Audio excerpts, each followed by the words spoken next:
presentation of Fox Sports. We are Fox Sports. We are San Diego.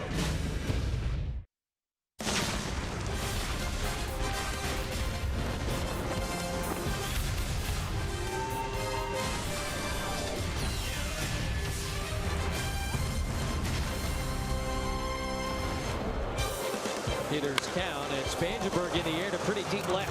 Brantley is going back. He is looking up. How about another interleague home run for Corey Spangenberg? That's his 5th homer of the season, and 4 of them have come against American League teams. Well, you heard of Corey Kluber last night. Spangenberg was Corey Clubber. 2-run home run the other way. He, Perella, Asuaje, all with big nights in the 2nd straight Padre win. Speaking of Jose Perella, he's been up for about a month now, and he has been very good, playing most every day. In the first 2 games of this series, Jose Perella leading off and is 4 for 9 against the Indians. Welcome back to Progressive Field in Cleveland, Ohio. Padres going for the sweep of the defending American League champions with Mark Sweeney. I'm Jesse Agler. That was a lot of fun last night. Always is when you win. Also always is when you get that complete team effort, and it seemed like last night, Mark, up and down the Padre batting order.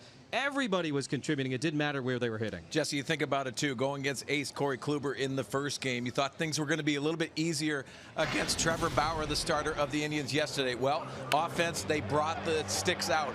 It took them a little bit, especially after those first at-bats. Then they started getting their rhythm, and you can see Jose Perella, as you said, continues to pound the baseball. You see the triple right there. But Corey Spangenberg, this was the icing on the cake last night, the 2-run home run with Will Myers on base as well. But it really has a lot to do with up and down the order, and a lot of guys got very good last night. Yeah, a 4-2 lead becoming a 6-2 advantage because of that home run. That's a really, really big deal.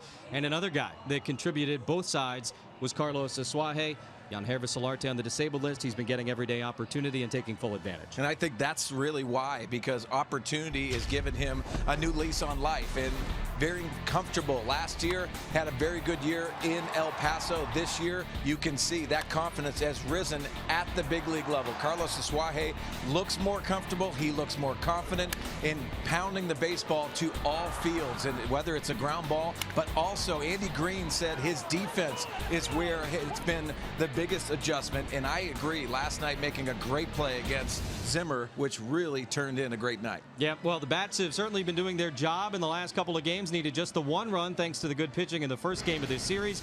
And speaking of pitching, when we come back, we'll hear about tonight's starting pitcher, Dinelson Lamet. Already has 3 8-strikeout games to his name this year and a team-high 12 strikeout game. He'll put his stuff to the test against the Cleveland Indians as the Padres go for the sweep.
7 shutout innings. Met, he's got no hit stuff.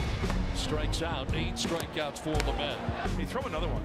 That is a dozen strikeouts for the Padre rookie. That's a nasty slider there. For the first time, Dinelson Lamet is through 7 innings. Welcome back to Dinelson Lamet. The 24-year-old right-hander has shown that he can be absolutely dominant with this stuff at times. 50 strikeouts and 37 innings pitched. Yes, he has the explosive fastball at 96 miles an hour, but even more devastating is the slider. Let's take a look at it. Now, we've seen how effective it is against the right-hand batters. Here's one to the outside corner. Matt Kemp, no chance. How good is it? Even when he throws it up in the zone, he gets guys looking at it, buckles them up in the zone. But here's the pitch that could be the difference maker for him tonight. The slider against the left-hand batter. He needs to get it down and into that back foot like he did right there. He has 7 lefties in the lineup that he's going to be facing tonight. That slider down and into the back foot could be the difference maker in terms of him controlling the left-hand bats that have frankly been a little bit of a problem so far early on in his career. He's going to be going for his 4th win of the season, and he's looking for the series sweep. It should be the 3rd for the Padres. They had one against the Cubs. Now they get a chance to do it against the American League champions. Dinelson Lamet, Josh Tomlin, Padres, Indians. First pitch coming up here next on Fox Sports San Diego.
To the plate, that's a double play. Corey Kluber, he is a true ace. And Mauer picks up save 17.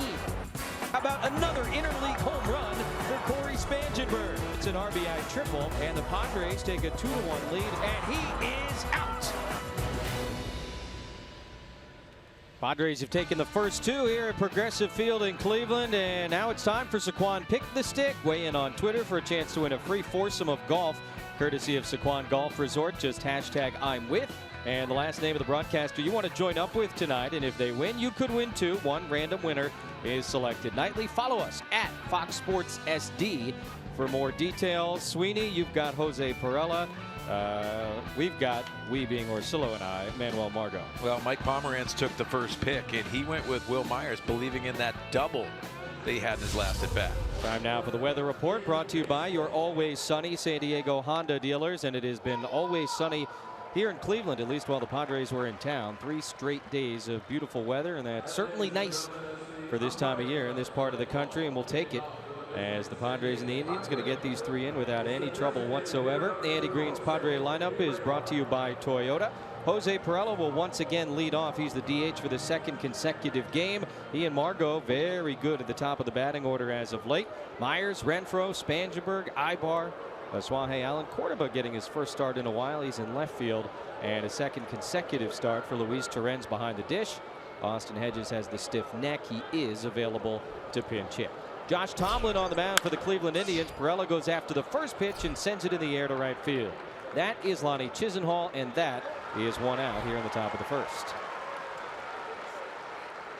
So Josh Tomlin making his 17th start of the season. Sweeney comes in with a 4-9 record and a major league worst 6.17 ERA. Well, Jesse, the 32-year-old right-hander from Tyler, Texas. He relies on his control. Only 11 free passes in 86 innings of work and loves his cutter. But the cutter has been the problem of late. He's given up 9 home runs in his last 6 starts. Had trouble with that. Like you said, doesn't walk a lot of guys, but that hasn't helped the overall numbers as Manuel Margot takes a strike. Manuel's really settled into this number 2 hole, and you see the numbers overall on this season. Foul tip here, nothing in 2 to Manuel Margot. 0 for 5 last night, but had a 6-game hitting streak up to that point. And Tomlin nibbling away, but does not get the call from the home plate umpire and crew chief Joe West. The count is 1 ball and 2 strikes. Well, Tomlin's not going to wow you on velocity, but he commands all of his pitches. He has to work down in the strike zone. Works very quickly as well. A little bit of a throwback there. I mean, he gets the ball, he's right back on that rubber. And high percentage of first pitch strikes, so that will come into play, especially from the Padres' perspective. 2-2, and Manuel fouls it back. Tribe defense in back of him. See the very, very exciting and talented Jose Ramirez at third base. Everything else about the same as they just miss inside to Margot. And the count fills up. 3 balls and 2 strikes on the Padres' number 2 hitter. So Pirela went right after the first pitch against Tomlin. You can see that curveball that's up at the top of the zone. Margot works the count and eventually strikes out. 2 away. It is the 5th ever series between these 2 teams. The Padres had never won one prior to this, but they've taken it worse. 2 out of 3 here against the Tribe. Well, you could see the 2-seam fastball, and that's a mistake elevated that you have to capitalize on it. You see Margot swinging underneath that fastball. Something interesting tonight to take into note of, obviously, home plate umpire Joe West. Over 5,000 games he's umpired in the game, but he has known for that smaller strike zone. Tomlin finds it there. 0-1 to Will Myers. You alluded to that double at the end of the game last night in the 7th inning. It was followed very quickly by the 2-run homer by Spangenberg. Ending in 0-for, and he loops this one into center field. Zimmer going back, and he'll dive and make the catch. Looked like he had a little bit of trouble finding it at first, but he goes back to make the play. And Bradley Zimmer helps out his starter, Josh Tomlin, who's got a 1-2-3 top of the first inning. Now the Indians come to bat against Dinelson Lamet.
Brought to you by Petco, where the pets go. By the all-new 2017 Subaru Impreza. Subaru symmetrical all-wheel drive plus 28 miles per gallon. And by Tough Shed. We're more than great sheds. Check them out at toughshed.com. Padres looking for the sweep for the defending American League champions, and for the third consecutive game, bench coach Brad Mills at the helm for the Tribe. Terry Francona still in the hospital undergoing tests, and the Indian lineup brought to you by Hyundai. Kipnis back in there as a starter. Was a scratch last night with his own stiff neck, and did pinch hit later in the game. Lindor Brantley also scheduled to hit here in the first. Encarnacion another start at first base with Ramirez, Chisenhall, Almonte, Zimmer, and Gomes rounding it out. Here is Jason Kipnis. Mentioned he pinch hit. That was in the 6th inning last night. He would strike out as the Padre bullpen continues to dominate in this series, and he takes strike one from Dinelson as we're underway. Kipnis, a left-handed batter, and Lamet is going to see a lot of those. And Mark, we saw from Bob Scanlon a few moments ago, it's a different game for Dinelson Lamet against lefties than it is against righties, and out here making his 8th major league start, that is something to work on. Well, he said the confidence has to rise as well, and I think it has, coming off his best start against the Braves. 8 Ks in 7 innings, but also the developing changeup. To me, it's not going to necessarily come into play, but he's going to have to show these hitters that look. See the numbers against lefties and righties. Obviously, some alarming splits when it comes to dealing with lefties. I think he's going to have to mature in his starts and know what he has to do. Possibly throw in a little bit more with his fastball. That one is into the gap in shallow right center. Renfroe comes on though, and Hunter will make the catch. So Kipnis, one left-handed batter, is retired right out of the chute. And the rest of the Padre defense is brought to you by your San Diego County Ford dealers. A second consecutive start for Luis Torrens behind the plate. Mentioned that Austin Hedges is available to pinch hit. Spangenberg and Myers on the corners in the infield with Ibar and Asuaje up the middle. The outfield, Cordoba gets the start in left field tonight.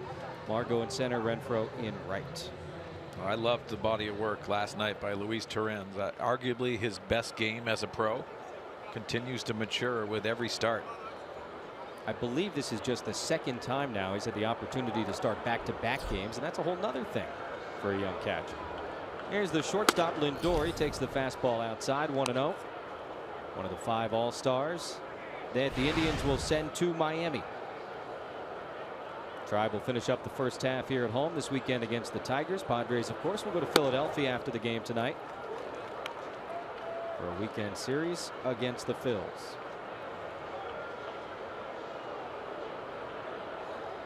Lindor drove in the only 2 Indian runs in the 6-2 Padre victory last night. He lines that one up the middle for a base hit. So a switch hitter from the left side comes through with a single.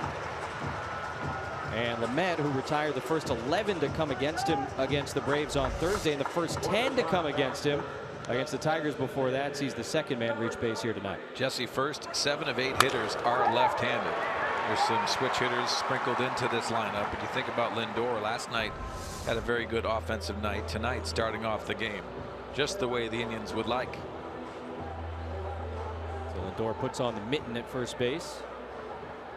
And another left-handed hitter, the DH Michael Brantley. Well, that oven mitt is because of the sliding into second base on stolen bases, possibly protecting that hand.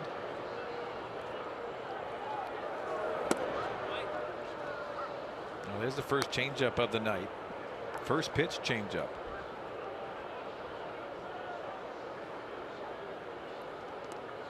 Brantley in left field last night with Almonte DHing. Those 2 guys flip-flop roles here this evening. So offense only for Brantley tonight.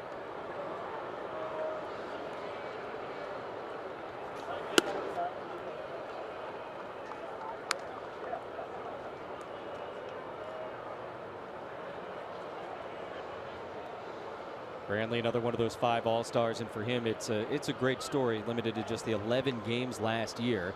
Because of the shoulder and bicep injuries, missed their entire exciting run. And now back to being his very productive self here in 2017. That one is productive. It'll go towards the right field corner. Lindor's on his way to third base. They tested Renfroe last night. He bobbled it here. They're going to test him again, and they're going to get a run. throw to third base won't be made by Ibar. And the Indians jump on top 1-0 here in the bottom of the first.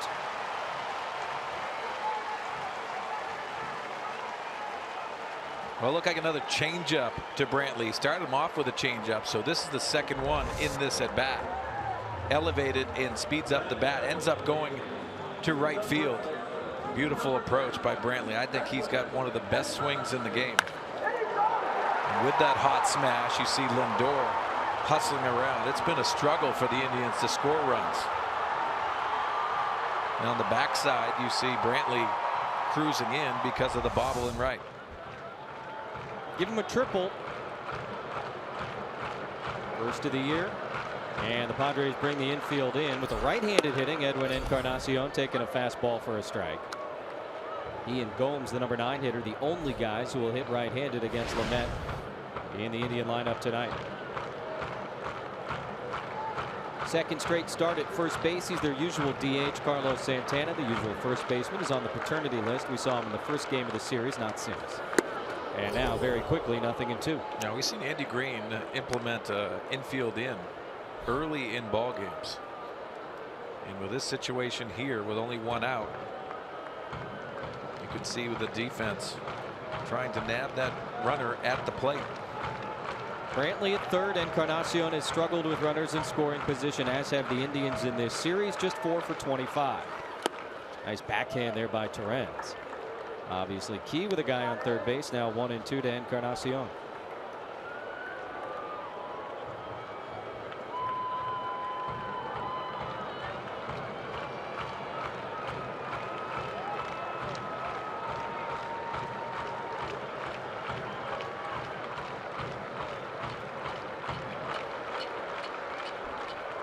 One and two from Lamet, and it's a little number to the right side. And Myers does a good job checking the runner, getting the out at first base. Brantley was indecisive for a moment, it appeared, at third, but eventually stays put. And it's obviously a very big out, number 2. Now the infield can back up. Yeah, obviously not going on contact, and you can see Brantley with the indecision to the benefit of the Padres. Myers getting the easy out at first base. I think that was a bad read by Brantley. Early visit from Darren Balsley. Now we've seen a bunch of changeups, and we heard from Andy Green they'd like to have him be very aggressive tonight, meaning stay with that fastball slider combination, because that slider is that power slider.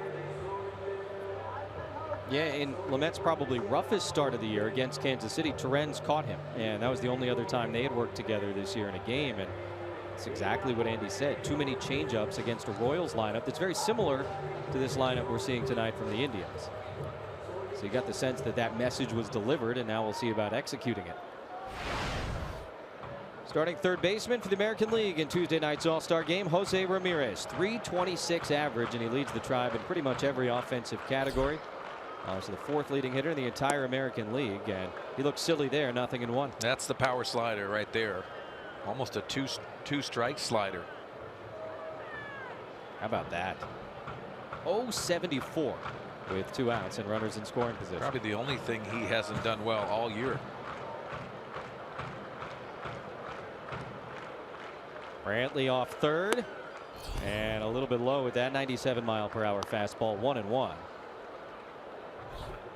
Lamet working against a very talented offensive team. Despite the fact that the Tribe has scored just 2 runs in this series. I mean, this is a team that had 14 hits in last night's game. They can hit, they can swing. 1-1, and Ramirez takes strike 2. Well, you talk to everyone around here that's affiliated with the Cleveland Indians, and they're shaking their heads because at home they're 18-23. Don't have that home field advantage that they created last year, as you see bench coach Brad Mills managing tonight. And they're 2-11 in interleague play.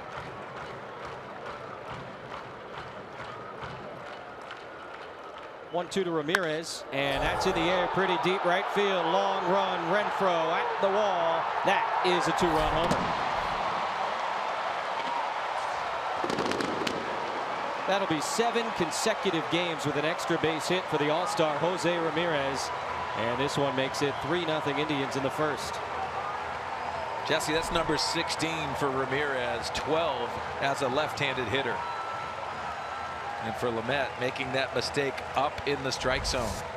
I think he handles the pitch on the top of the zone so well.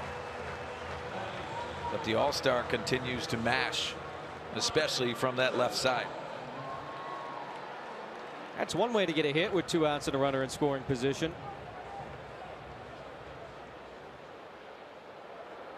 Single, a triple, and a 2-run homer here in the first for Cleveland.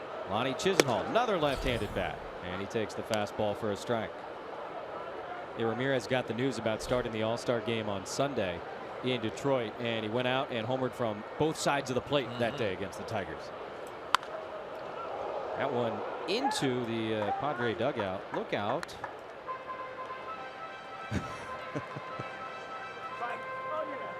Jonathan Matthews, the outfield instructor, got a little bit close. And athletic trainer Mark Rogo going to check on him, just make sure everything okay. Gotta have those reflexes down there. 0-2 to Chisenhall.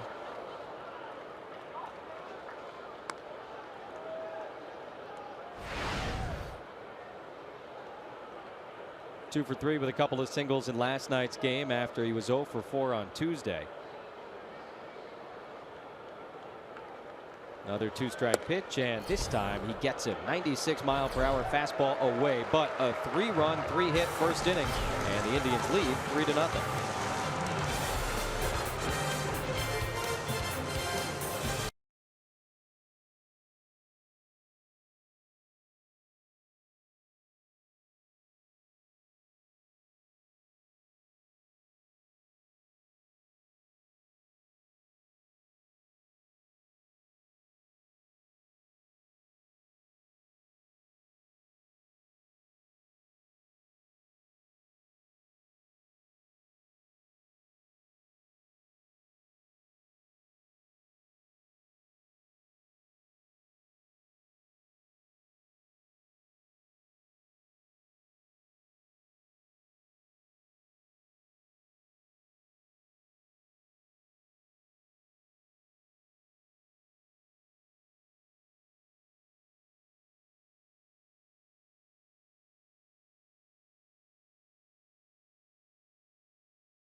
Brought to you by Ram Trucks and Mark Sweeney. One of my favorite things in baseball is the outfield assist. Well, what a great play it was on Hunter Renfroe. Perfect position to throw that laser into Luis Torrens. Got that ball to him in plenty of time to nab Ramirez at the plate. 4-run lead for the Padres, so raised some eyebrows around here with the Indian faithful. 4-run deficit for the Indians at that moment, sending a guy on that arm. And that is how that inning ended. Renfroe can do damage at the plate as well, of course, but he falls behind Tomlin, 0-1. 7 assists from the outfield, so that is in the scouting report. We've seen some good throws from Hunter Renfroe. Also, some of the things that he has to work on because he can get wild at times. It's something that Andy Green talked about in his pregame presser, of being able to just get in position because there is throwing mechanics involved, and obviously relying on the strength of your arm and mechanically doing the right things. Swing and a miss, and now a ball and 2 strikes. Renfroe tied for the team lead with the 16 home runs. He had 11 hits on that homestand, more than any other Padre. Homer, 3 doubles, a triple. That'll help the old slugging percentage. And that is strike 3. Number 2 for Tomlin. And it's time now for the Arco top tier player profile. Just talking about the arm for Hunter Renfroe, and a couple of guys in this game. How about that? Most assists by an outfielder this season in all of baseball. 7 leading the way for Renfroe and also Indians' Bradley Zimmer. Pretty impressive by Bradley Zimmer because he was called up on May 16th. So he had a late start. He continues to impress in the outfield. Almost made a great catch last night and ended up being a triple for Jose Pirela.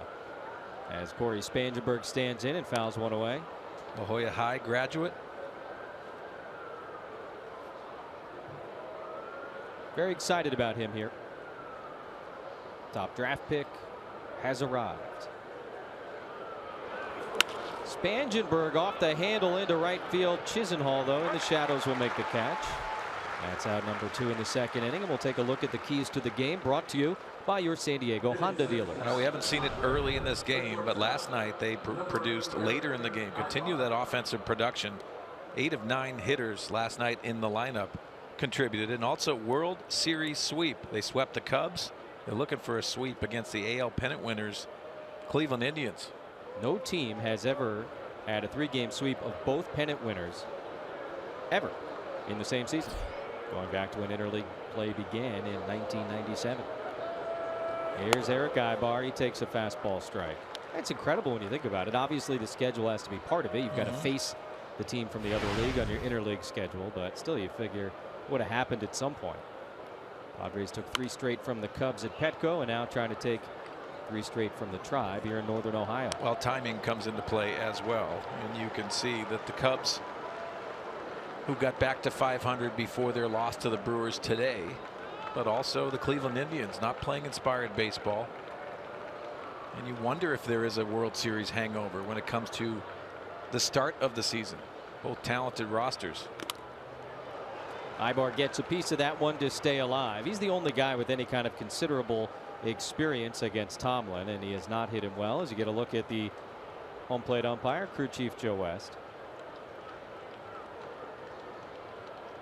Joe will be the home plate umpire and crew chief at the All-Star game on Tuesday. He's an All-Star.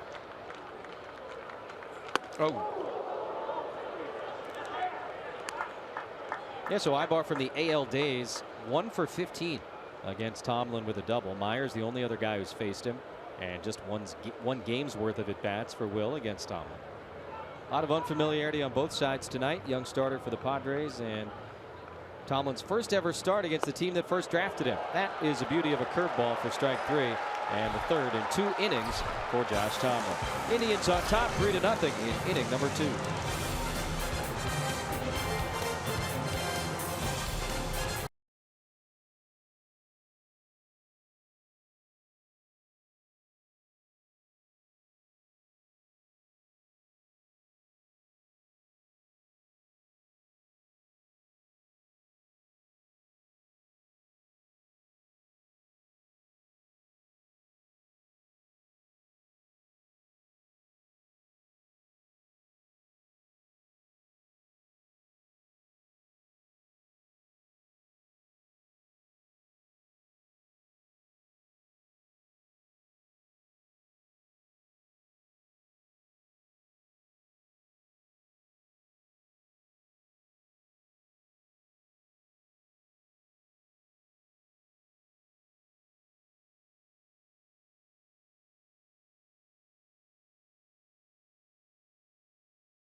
Lead over the Padres. All the damage done against Nelson Lamet in the first inning by left-hand batters. We talked about it, as you can see here in the video. It's been a lot of pitches up and out over the plate. Now, Andy Green talked before this ball game about the fact that in some of the trouble that he's had against left-handers, it's because after the changeup a little bit more. We haven't seen very many of those sliders yet tonight. Again, guys, two things. He needs to get command of that fastball to the arm side, down and away to get ahead of these lefties. And number two, he has to start using that devastating slider. Over to you. All right, Bob, thanks. We said it last night. Can we get him some eye black or something? This kid's got to look right early in the game. He's got to look right into the sun. He's next to the dugout. Somebody flip him a couple stickers. Yeah. Got to go old school, don't you? I'll go eye black. Yeah. No problem with that, guys. Abraham Almonte, bottom third of the Indian batting order, and we'll see how the Nelson Lamet works to a couple of left-handed hitters here. Almonte, the switch batter, then Zimmer, and then mercifully a right-hander, Yan Gomes. The Indians have really stacked it with the switch hitters and the left-handed batters. Almonte fooled there, could not hold up. Bob Scanlon, wanted to ask you too, with that report, is it benefiting, especially when you see that power fastball, the four-seamer that Andy would like to have to Nelson throw, but maybe pitching inside a little bit to free up that changeup? Absolutely, Sweens. You want to be able to do that, but step number one is to be able to get ahead, strike one. And he's trying to do that to the arm side, but as we've seen so far, he's been behind in the count to most of these batters, 2-0, 2-1, as he is here now to Almonte.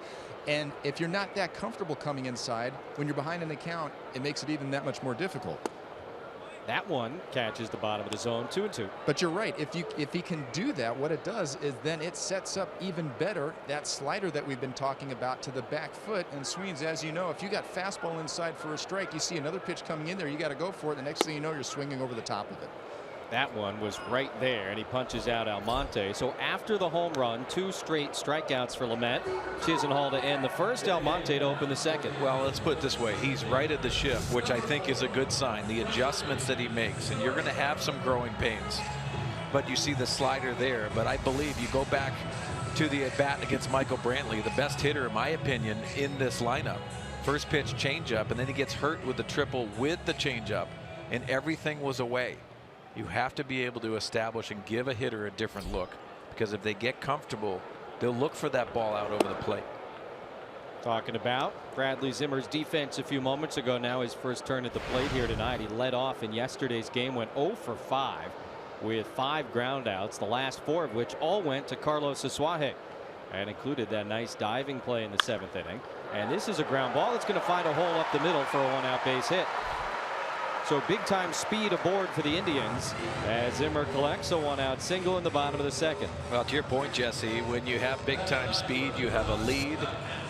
I think the Indians are going to start trying to create certain things and trying to be a little more aggressive, change their thought process, because offensively they've gone through their woes. And the San Diego resident ends up getting that single up the middle.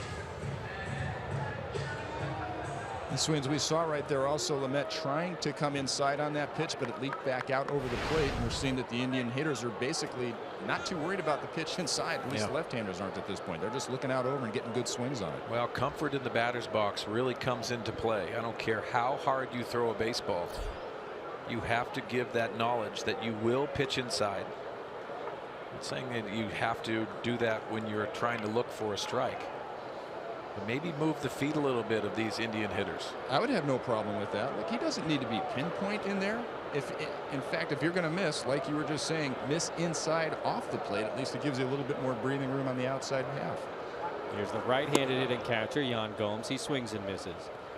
We were kind of joking with Scans about the sun a few moments ago, right in his eyes, but I mean, it's pretty much the same angle mark that Will Myers has right now. Could that come into play on a pickoff maybe? Yeah, and if it does, and usually that comes into play in Colorado. You see Will Myers using those sunglasses to help that, but sometimes that throw, and you can see that sun's coming in right in between short and third base.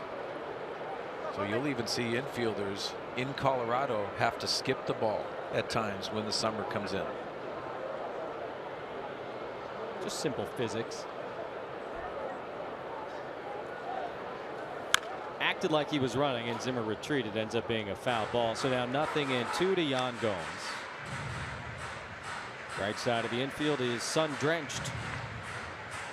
Swings, I'm sure you did it at times in parks like Colorado, Wrigley Field at certain times of the year, late in day games, where you would go up and actually tell the pitcher maybe, hey, take it easy on me over there. That's so true, because if you don't want to be in a compromising position, and also give the opposition an extra base.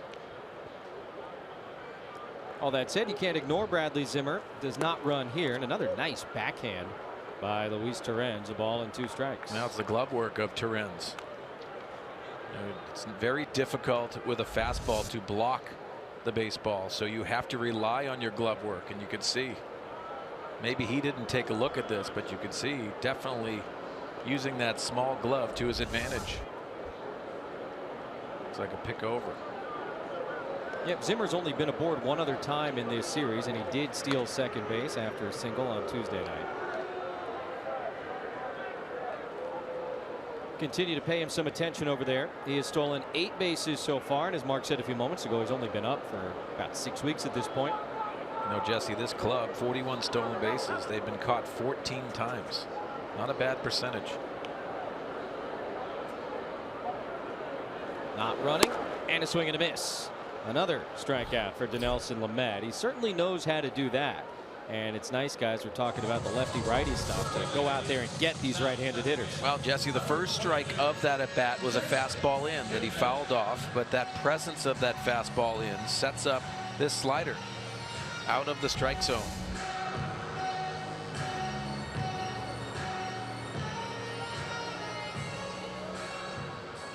Leadoff man Jason Kipnis, left-handed batter, got him the first time. He had a fly ball to Hunter Renfroe in right field.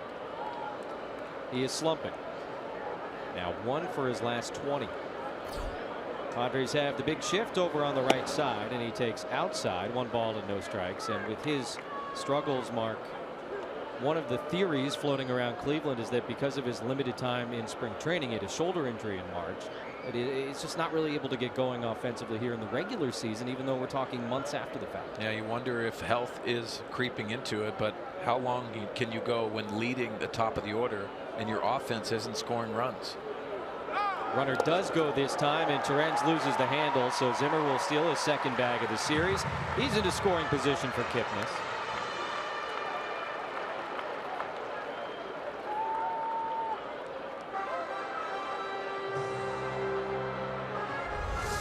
Well, part of stealing a base is knowing when to go, and this looked like an off-speed pitch. See Torrens trying to pick it again. I don't think he had an opportunity to get Zimmer. Very fast.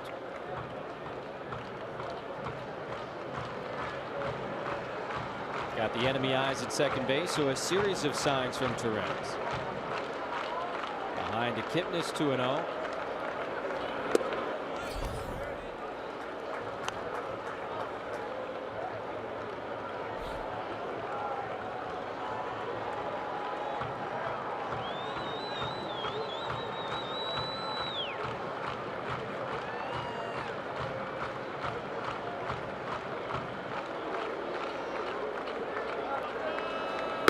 And that's going to be a 4-pitch walk. So after he had fallen behind, perhaps wants to start fresh with the next batter, Francisco Lindor.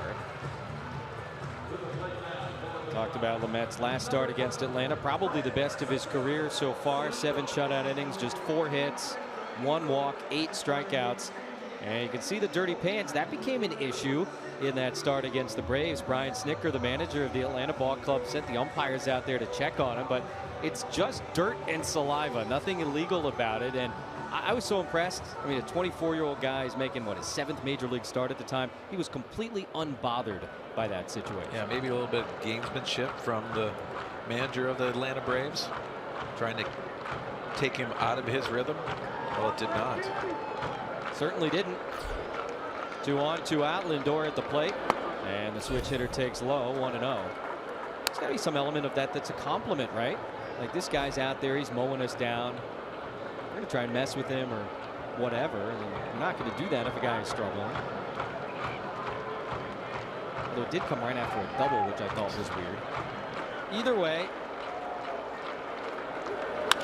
that's a ground ball to Myers. Should be the end of the inning. Will take it himself, and Lamet works a scoreless second. On to inning number 3 in Cleveland. 3-0 Tribe.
Guys, thank you both very much. And yeah, Brewers big inning. Was it the 3rd inning today? Yeah, 7 runs in a back-to-back series where they've had a 7-run inning.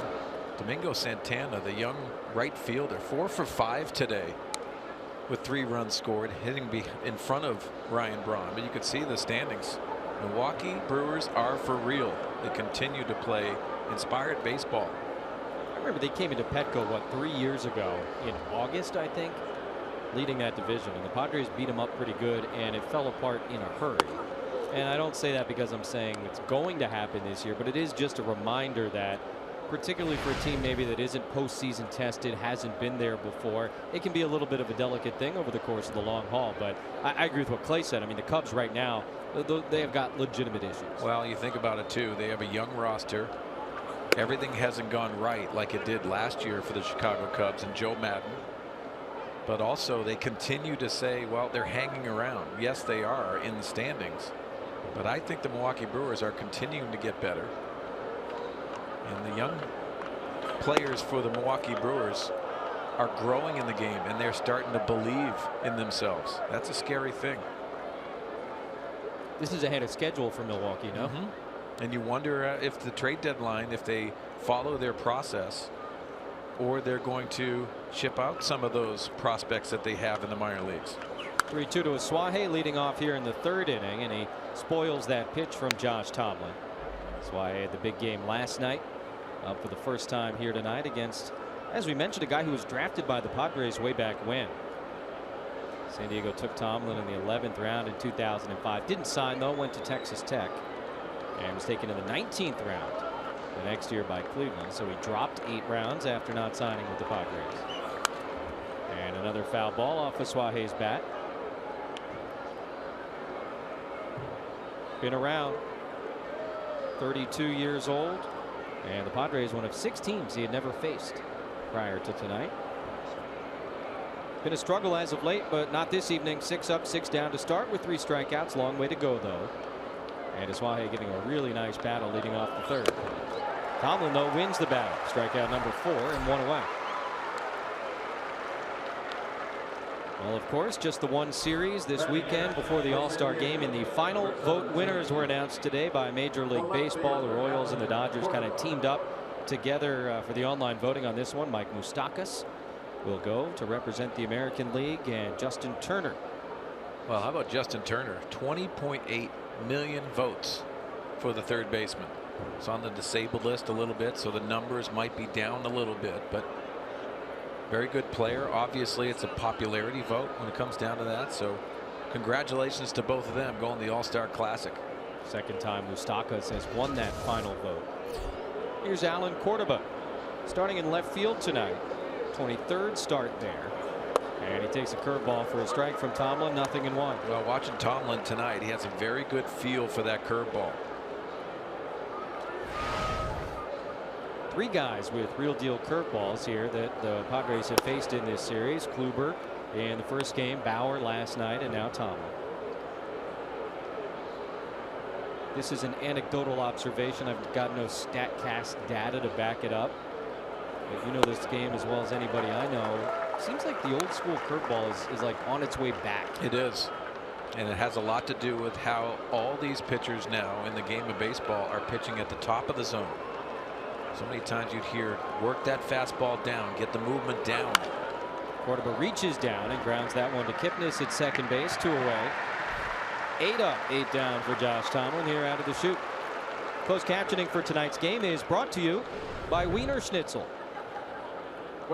And some of these pitchers in the game of baseball now are starting to throw at the top of the zone, if not above the zone. So that old school curveball is a good combination to that. You think it's just a matter of like so much in baseball being cyclical?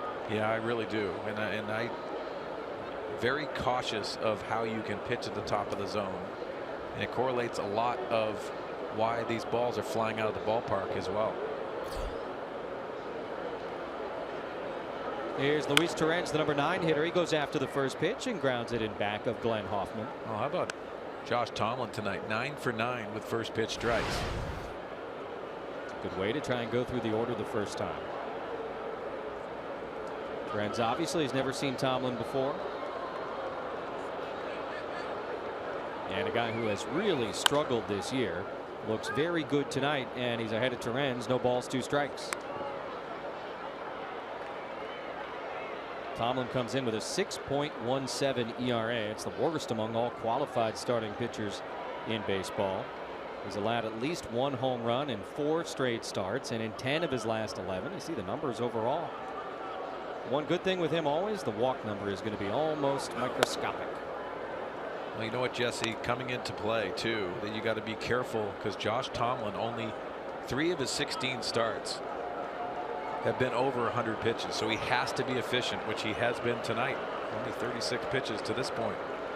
His 37th is skied towards the stands and out of play. His season high is 111.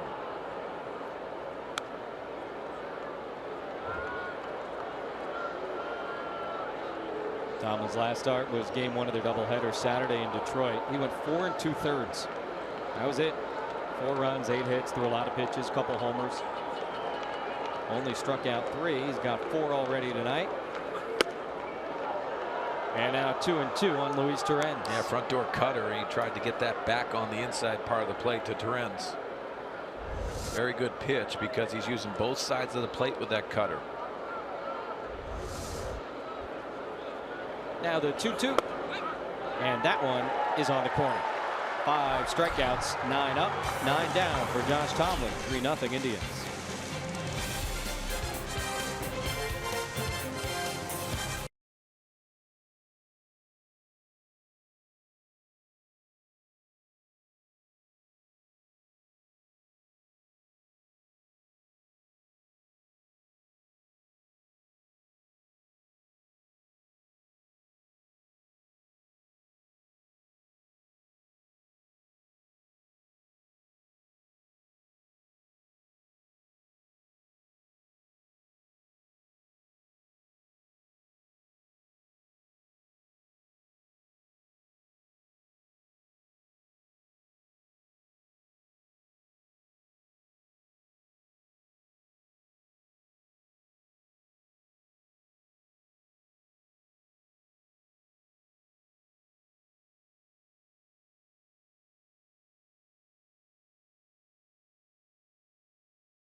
The series about the history of Indians baseball. Nothing symbolizes that better than this statue of Larry Doby. Everybody knows Jackie Robinson broke the color barrier in 1947. Not as many people know that Larry Doby was the second man to do that, the first to do it in the American League, the 7-time All-Star, made the Major League Baseball Hall of Fame, and served his country honorably in the Navy during World War II. Guys, a true hero and properly honored here in bronze outside the stadium. Back to you. Bob, thanks a lot. Yeah, a lot of firsts for Larry Doby. Second African-American player in baseball, like you said, first in the American League, first to win a World Series. When the Indians won in 1948, homered a couple of times in that series. First African-American player to homer in the World Series. He'd go on to manage, like Bob said. He served in the Navy in World War II, was actually stationed in San Diego for a little bit of time. An incredible life, an incredible career, and a guy that gets his proper due certainly here in Cleveland. It was, in fact, 70 years ago this week that he made his Major League debut. That first year, 47, kind of an off-the-bench type guy for the Tribe, and then a big part of that world champion team the next year. Yeah, had the big home run in Game 4. That's what he's known for in 1948 World Series. They're passionate about their history here. You know, Jesse, we said it on last night's broadcast, but coming to the ballpark, continuing to show their history on the video board. It's fun to watch.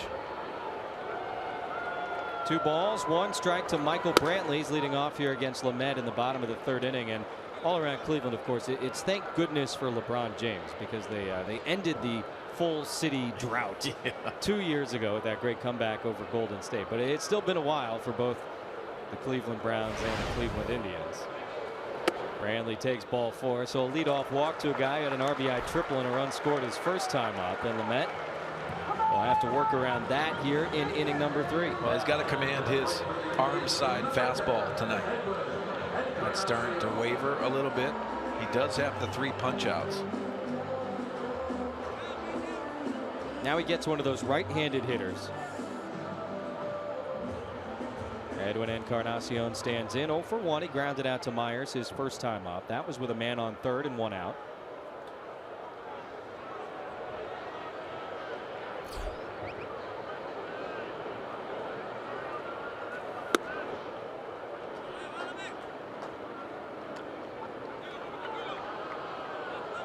Encarnacion signed the big free agent contract this winter, and as you see, got off to the slow start, but has come on as the weather is heated up, at least in terms of the batting average. You know the power is going to be there for him.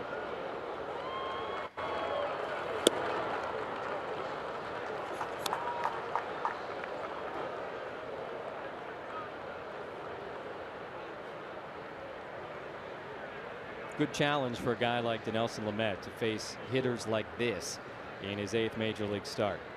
Brantley certainly a stolen base threat. He's 8 for 9 this year, takes his lead. Myers no longer looking into the sun. And now 2-1. Well, good change up there. Down to Bob. Bob, what do you see with Dinelson Lamet tonight? Exactly what you were just talking about, Sweens, and we talked about it in the 1st inning. His ability, or lack thereof, thus far to command the ball to the arm side. In other words, away to the left-handers. He keeps trying to go out there, which you need to do. You've got to get that rhythm to the outside to get ahead before you can start working in. He's struggled with it so far. Brantley was running, but it's fouled back out of play. So now 2-2 on Encarnacion. You know, some of the things too, Bob, that really come into play, and he's developing in the game. We have to be aware that there's a lot of growing pains when it comes down to it, but the running game has a lot to do with it as well. Indians have a lead. How do you complement that? Well, honestly, I'm not that worried about the running game with Lamet's stuff. If he can get command of his stuff, they're not going to be able to put the ball in play all that much. It hauled to left, gets down in front of Cordoba, so Encarnacion pulls a single, and now the first 2 men have reached against Lamet here in the 3rd.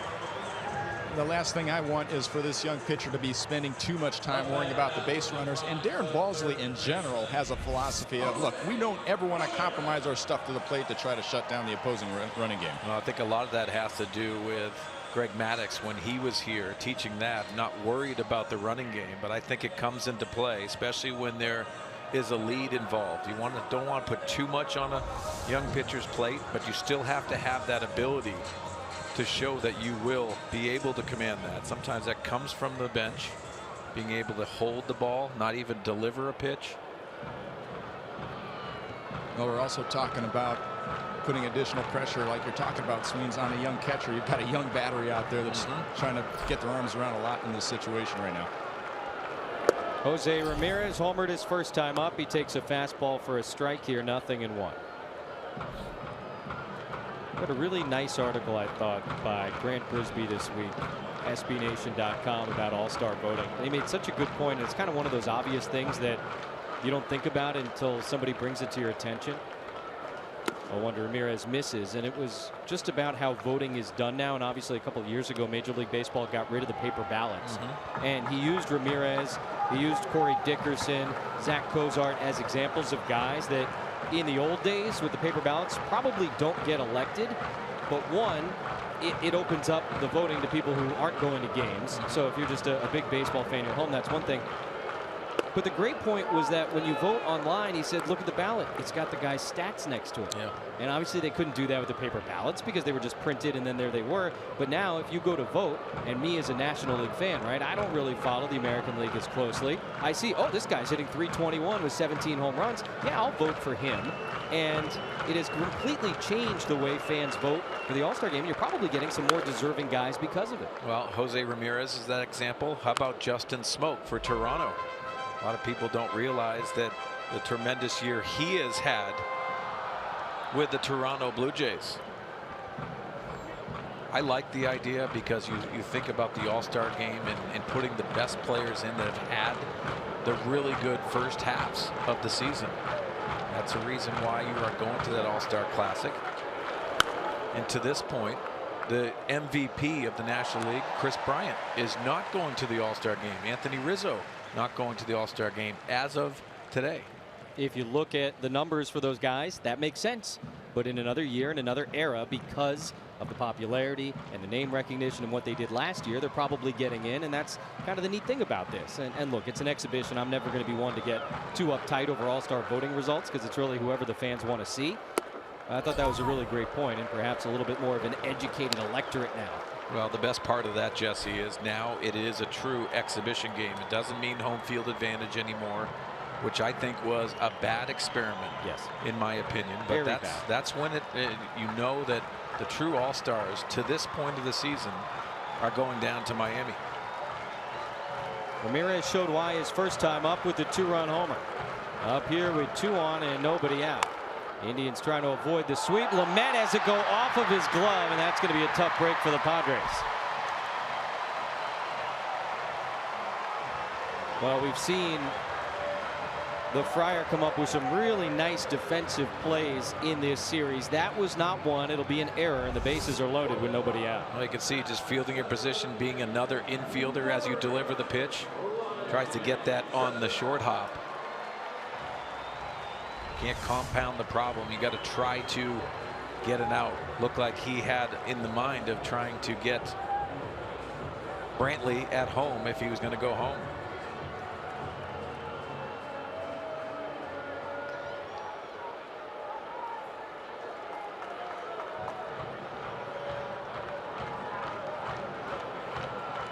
So bases loaded, nobody out. Chisenhall 5 for 9 this season with the sacks full. Struck out his first time against Lamet. Goes after the first pitch here and is behind.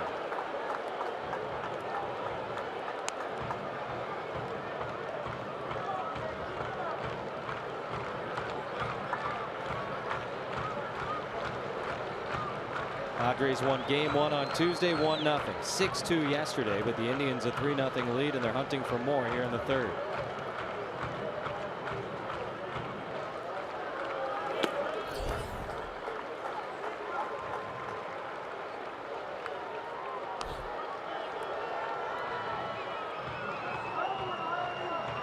Lamet approaching 60 pitches, and the ratio not quite where he'd like it to be. 33 strikes out of the 58 pitches.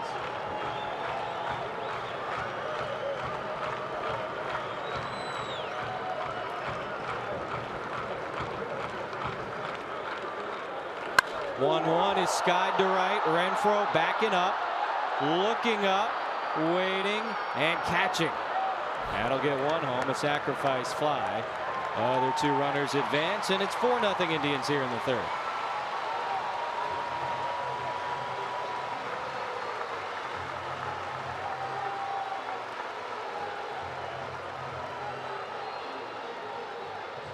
Well, look like he went back to the slider, and you see where the location of the slider is. Over the heart of the plate, gets in off the barrel against Chisenhall, but plenty deep. The thing Hunter Renfroe has to do, he has to get back to the wall, play behind this. The reason why, Jose Ramirez takes advantage of him being on that backside and sliding into second base. Taking out Ibar with an awkward slide.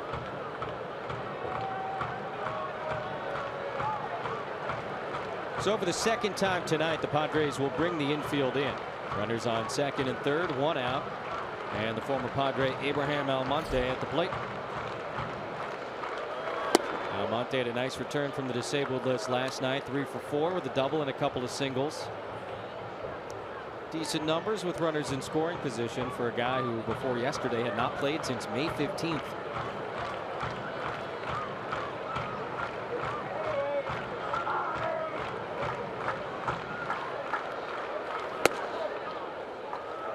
Jesse much better from the left side. 273 from the left side.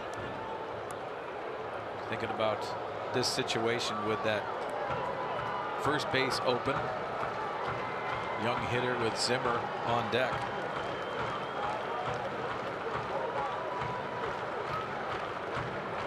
Almonte turned 28 last week. He's certainly been around a lot longer than Zimmer.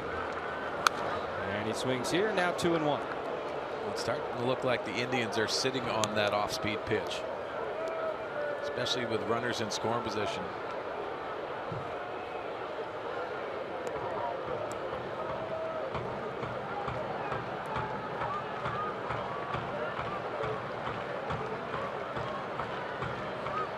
Encarnacion at third, Ramirez at second. Here's the 2-1, and now 3 balls and a strike to Abraham Almonte. Padres acquired him originally back in 2014 at the deadline. Sent Christian Orfia to Seattle. Flipped him the next year for the lefty reliever Mark Zepchinski.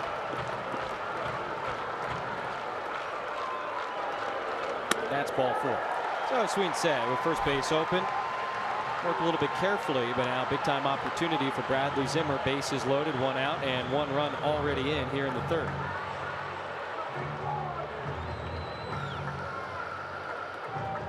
Darren Balsley was out in the 1st inning to visit with Lamet, and he'll visit again here in the 3rd.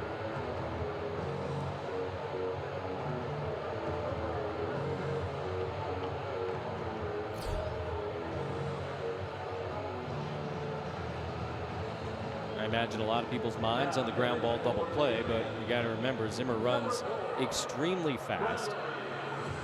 You wonder if that plays into the decision making in the infield in terms of perhaps just coming home to get the force at the plate as Kevin Quackenbush starts to heat up in that Padre bullpen. Well, the command has been wavering in my estimation with Lamet. He looks like a thrower rather than pitching and trying to execute pitches. He's got great stuff. He's learning how to use it at this level. Not an easy thing to do, and it's going to be up and down. It's been more up than down, but a struggle tonight, and now he falls behind Zimmer 1-0.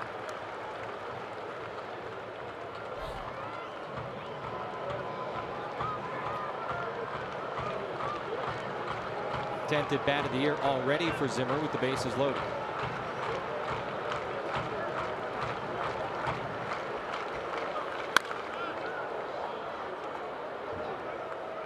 Nice snag, Johnny Washington. Yeah, right in front of Bob Scanlon.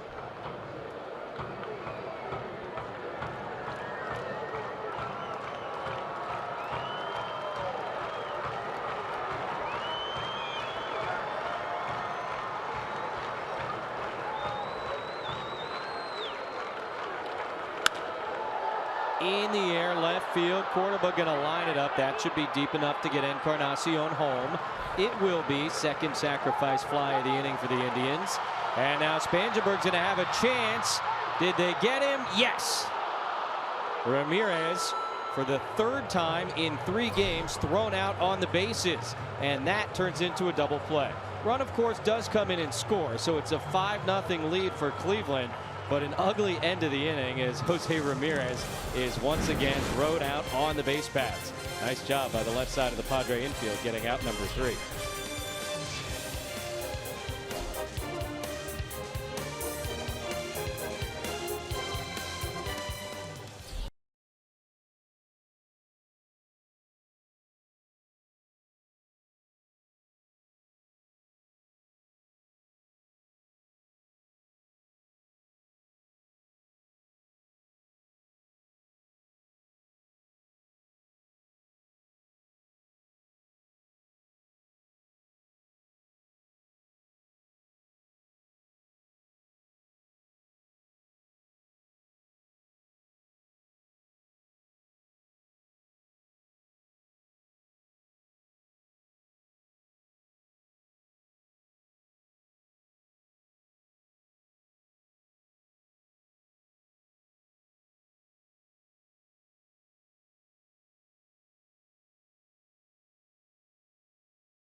chasing the sliders. So he really took it upon himself to work hard down there in AAA with Morgan Burkhart, and Rod Barajas, and he really had a good long talk with those guys and decided to sit back and stay behind the ball and really learn how to do that. And he's taken it to this level, which is fantastic.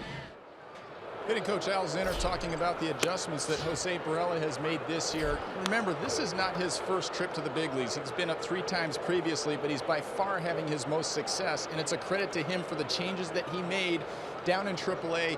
You heard Al Zinner talk about him staying back a little bit better. He was lunging at the ball, trying to cheat to get to the fastball. It exposed him to the breaking ball. He's definitely shored up that hole in his swing, guys.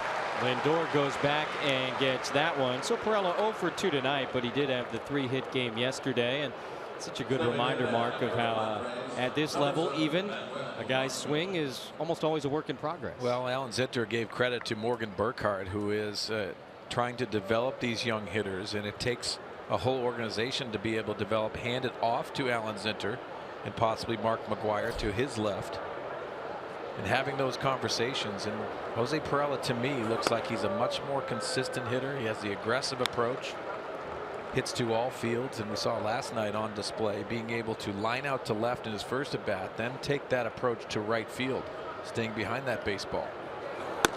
Margot takes high, 1 ball and 1 strike. Padres still looking for their first base runner against Josh Tomlin here in the 4th inning. I find that to be such a fascinating, under-discussed part of baseball. The collaboration that has to occur between the big league coaching staff, the AAA coaching staff, because as much as we like to imagine that a big league roster is 25 guys and it's the same guys all season, that's obviously not the case. And so much work has to be done with whether it's the pitching guys or the hitting guys who are kind of up and down over the course of a season. Margot well struck to right field. Chisenhall going back, and he'll make the catch on the run. Pretty well hit by Manuel the other way. But now 11 in a row retired by Josh Tomlin. When you think about the symmetry of what it takes for an organization to be good, they're talking about how they can all be on the same page. That typically doesn't happen. I've been in 7 organizations, and that doesn't happen too much, you know, from the top to bottom, because the minor league guys are trying to also get to the big league level, even when they're developing players. Sometimes that comes into play.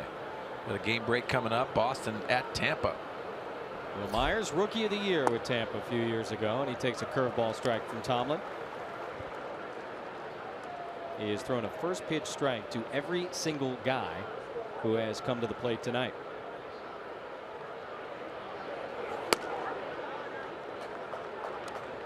Will able to hold up that time.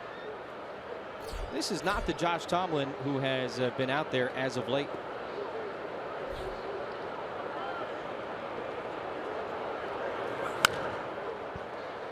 Jesse, you got to remember too, even with the struggles in the big leagues, you got to compliment him, because last year with the AL pennant Cleveland Indians, he had 13 wins, his career best, and had a lot of career bests last year. But he has that ability. It really comes down to, which we always talk about, is the consistency. And you don't have velocity. You have to rely on the edges. That's what he's done tonight. Myers fouls another one back. 4 starts in the postseason last year for Tomlin, including a couple in the World Series. Really solid kind of back of the rotation type of guy for them a year ago. As you said, he went 13-9 in 29 starts. Trying to get back on the horse, so to speak, and so far so good for him against the Padres tonight. 1-2 to Myers, is again fouled back behind home plate, and Will's giving him a pretty good battle here. 50 pitches for Tomlin with 2 outs in the top of the 4th.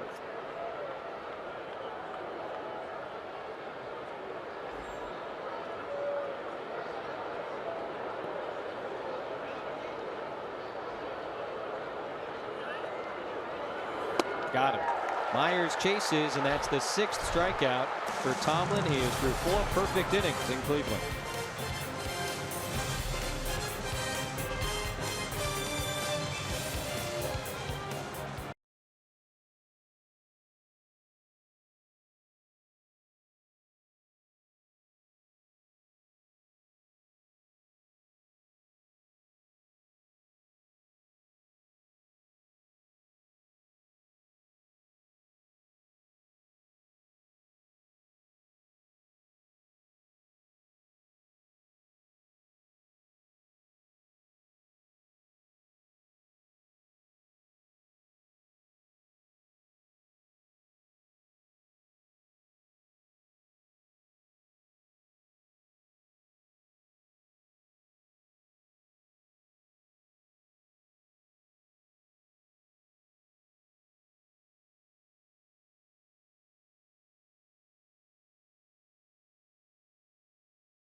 Mike and Clay, thank you both. I'll sign my name to that petition. Yeah, I'd say that's probably an easy assessment.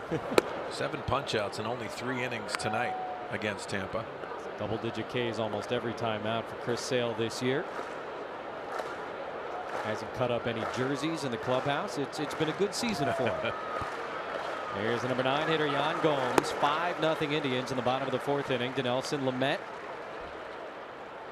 trying to stabilize a little bit here in his 8th major league start. His first 2 were really good against the Mets in New York, against the Cubs at home, then a couple of tough ones, and then 3 straight really good outings, including a great performance against the Braves his last time out. But as a 24-year-old in this situation, you're going to ride the wave a little bit. Yeah, and the wave tonight is being behind too many times to these Indian hitters as we take a look at the shift. Yeah, Bob mentioned it last inning. I think it's a lot of 2-1, 3-1. That makes it very, very difficult.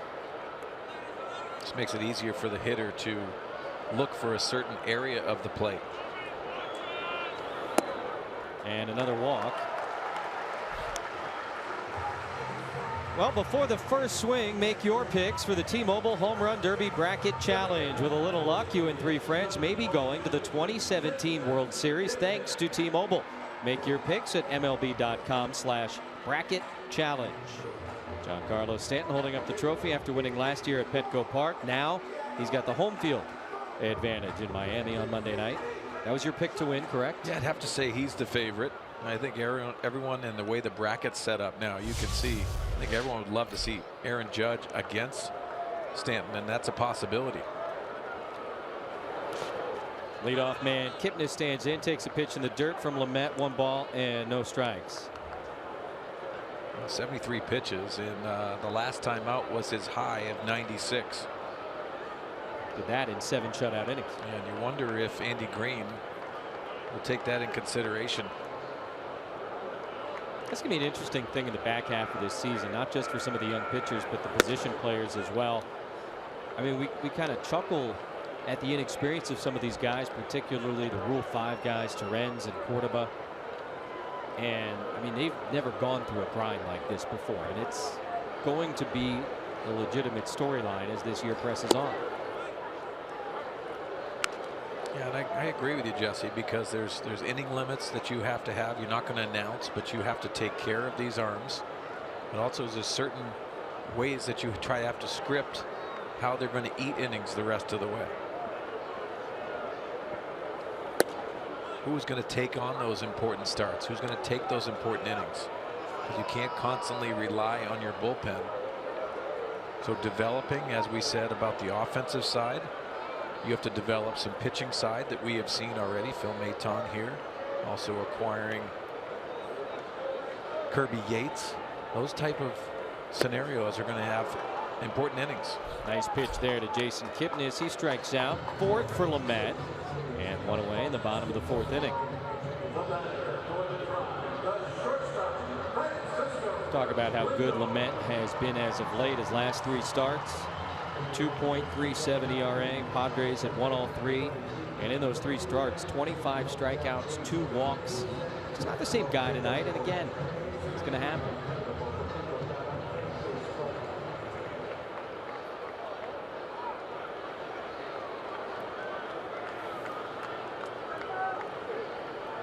Switch hitting Francisco Lindor at the plate. And he takes a fastball on the outside corner. And Bob Scanlon, I mean, this is part of the learning process for a guy like this. They're not all going to be good. And now does it sort of become, let's see how long he can gut it out tonight? You hope that he's learning something from this. And one of the things that he's been doing, and we've talked about the challenges getting his fastball to that arm side.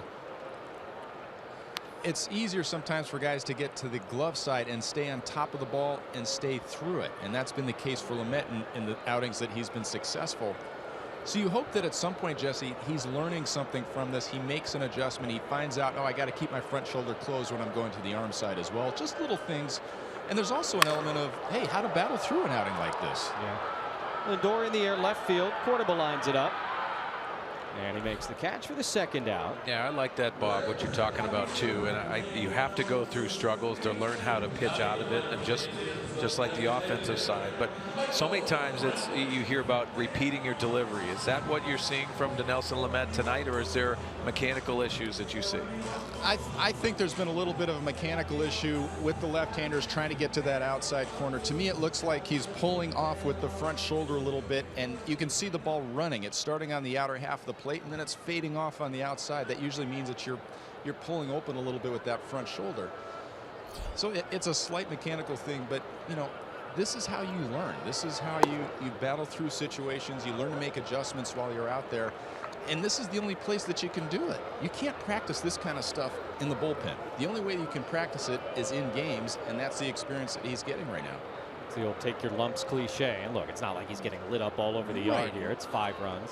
Exactly, and that's where the balance is for Andy, because you don't want to have a young guy just getting crushed out there. That's not the case. He's fighting himself. He's battling through it. He still has enough to compete, and these are the games where you learn something about yourself physically, and you learn something about yourself in terms of your mental toughness about not giving up.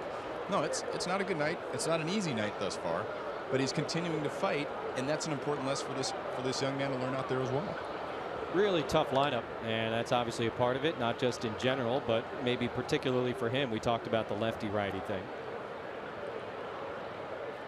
This is a guy, when he had that great start against the Braves on Thursday, the plate umpire, Jim Reynolds, that night told Andy Green, hey, that guy, he's got no-hit stuff.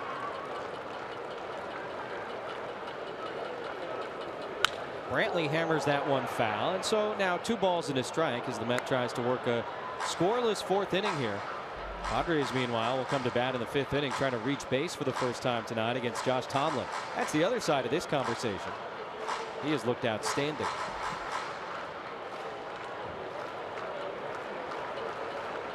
Brantley has scored 2 of the 5 Cleveland runs. RBI triple in the first, a lead walk in the 3rd.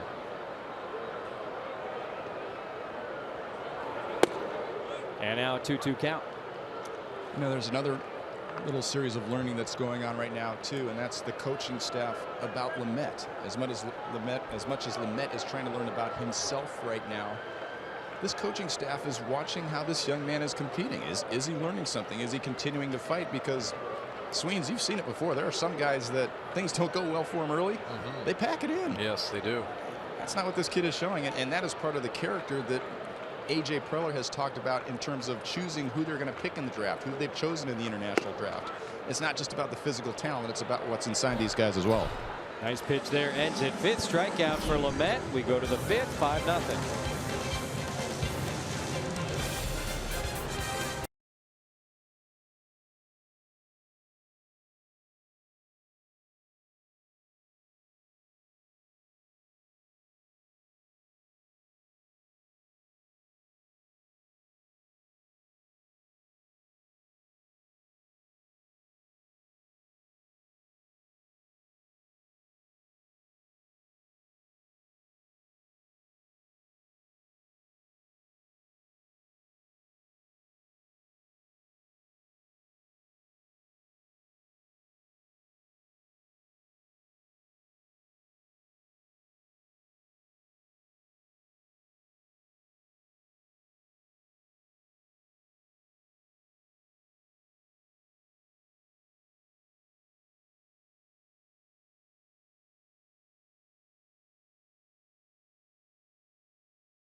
At what Josh Thomas has been doing so well so far tonight. Slider strike when he tried to expand the zone a bit there. Now fastball inside to speed him up. Now watch this. The big slow curveball to slow him down. That's an absolute clinic so far tonight on what he's been doing so well. And it's similar, guys, to what Kluber did in his first outing against the Padres, or what he tried to do. He used fastballs and cutters earlier in the ball game, saved the big slow curveball till later in the game and later in the at-bats. That is not how Tomlin's been throwing most of the season.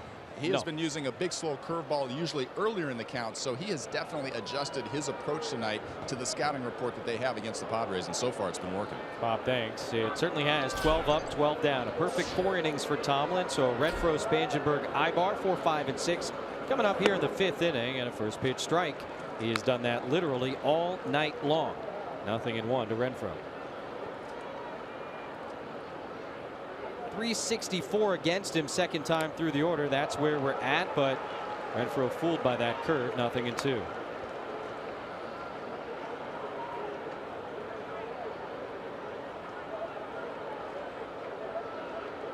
Just one ground ball out. Everything else pop up, fly ball, strikeout. That is stroked into left center field, and the first Padre base runner is going to be an extra base hit by Hunter Renfroe into second base with a double, and there goes that.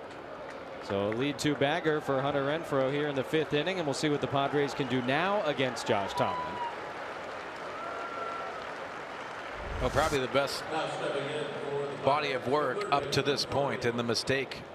See Hunter Renfroe staying behind that mistake and doubling into left center. You have to capitalize on those mistakes. Most of those tonight against Tomlin have been foul balls, not that one. 18th for Renfroe, and the Padres in business here as they try and chip away.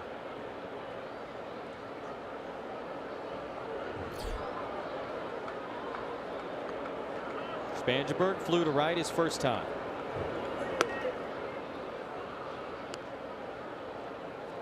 Nice to see Tomlin working out of the stretch for the first time tonight, guys. Mark, I'm sure you've seen it before also, where a guy's just cruising out of the windup, and then as soon as you can get him out of the stretch position, sometimes the wheels can begin to wobble a little bit. So true.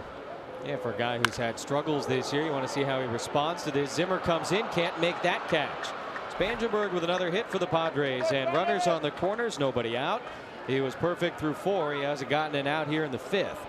And the Padres trying to come from behind here in this final game of the series as they look for the sweep of the Indians. Back-to-back line drives from this Padre offense, making adjustments the second time through. Saw the ERA for Tomlin the second time through, but Spangenberg, top spin line drive that Zimmer does a nice job keeping in front. Zimmer's had a couple in-between moments defensively tonight, and like you said, kept that one in front of him. Looked like for a moment it might be more trouble than that. And Eric Ibar is going to come to the plate.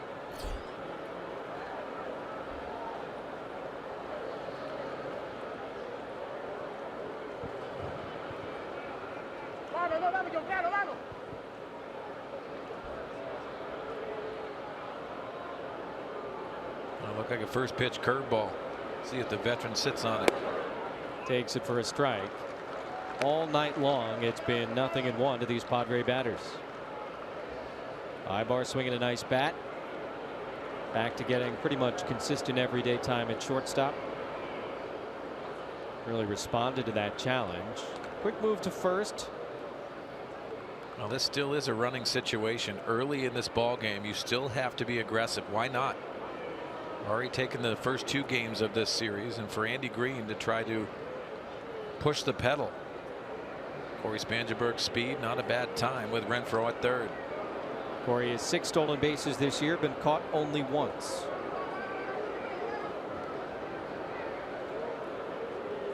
Gomes, the catcher, has a strong arm, but in the first game of this series we saw him airmail one into center field.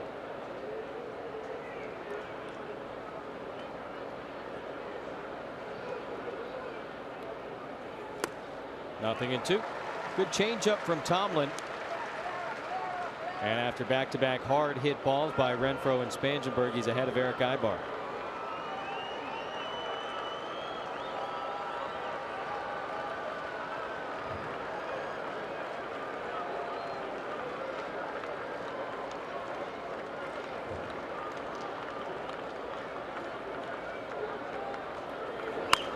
Stroked into right field. Chisenhall over towards the line. That's a fair ball, and it's going to get down. Renfroe will score, and that's going to be a tough break for the Padres. bounced up into the seats, and that'll keep Spangenberg at third base. Either way, the Padres are on the board, and now a 5-1 game in the 5th inning and 3 straight hits against Josh Tomlin here in the 5th. You have to continue to grind out at bats, especially after the first ones didn't go the Padres' way. Remember, innings 4 through 7 last night. That's when the Padres made their hay. You can see the mistake again by Tomlin, but better hitting by Ibar. Watch him stay back, use his hands, and flip this into right field for a double and an RBI. Kind of served it out there, and that thing just made it over that little railing. If not, Spangenberg probably comes in to score. Either way, now it's Asuaje with a big night last night with 2 men in scoring position. Well, this is even when Josh Tomlin's had the good start to this game. This is when he reverts back and says, listen, I've had a tough time these last 4 starts.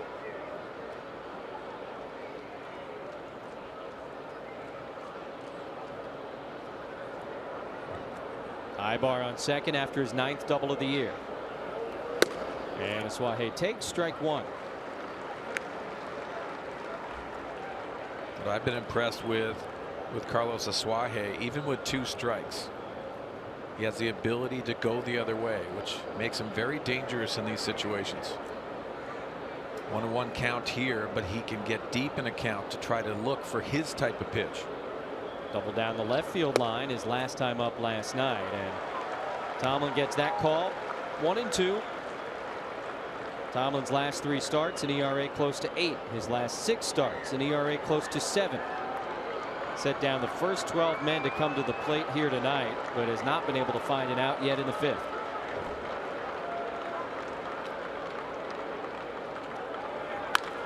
Asuaje skies it to left. Be interesting here. Spangenberg's got great speed. Zimmer's got the great arm. He makes the catch, and they won't challenge it.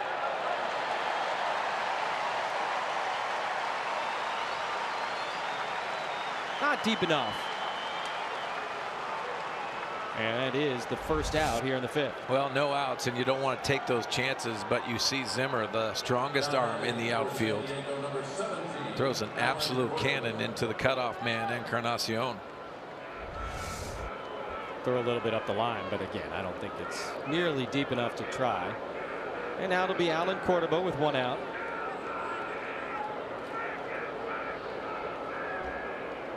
Cordoba making his first start since June 29th. His first start in left field since June 18th. Made a couple of plays out there. Now an opportunity to get something done at the plate. Take strike 1. It's surprising with Tomlin showing that he is going to throw that first pitch strike. Why the Padre hitters are laying off that.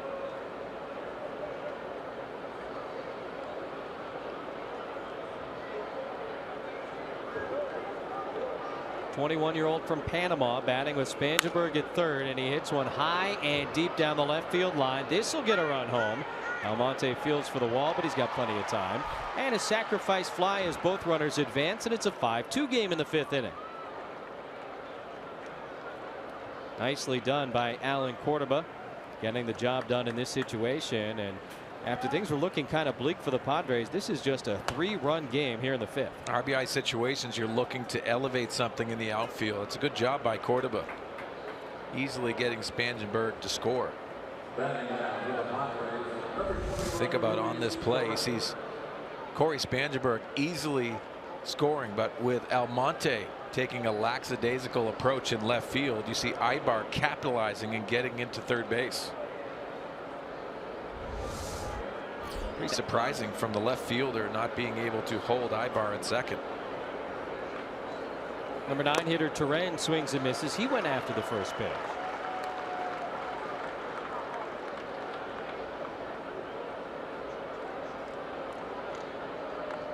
Couple of doubles, a single, and a sacrifice fly have gotten the Padres going here offensively.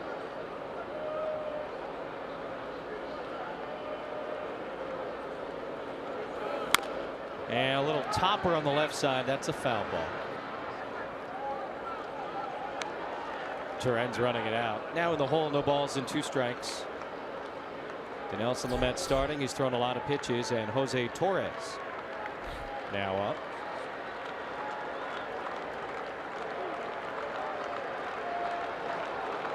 Now for Andy Green, the offense giving them just another new bit of life. So why not make that pitching change this game up a little bit. Give the offense of the Padres an opportunity to come back in this ball game.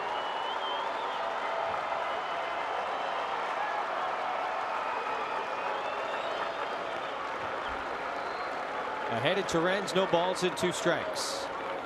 Tomlin in the dirt. Nice stop by the catcher Gomes.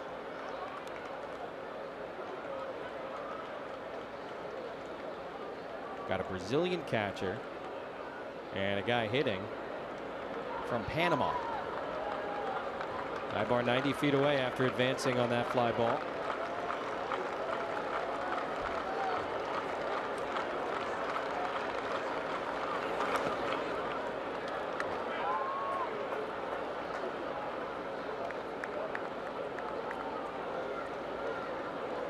Gomes, the first ever major leaguer from Brazil.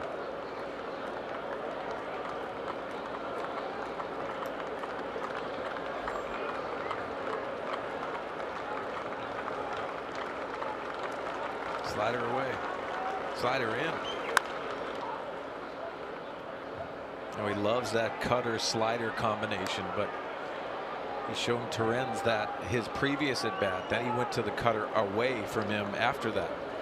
See if he does that same sequence here.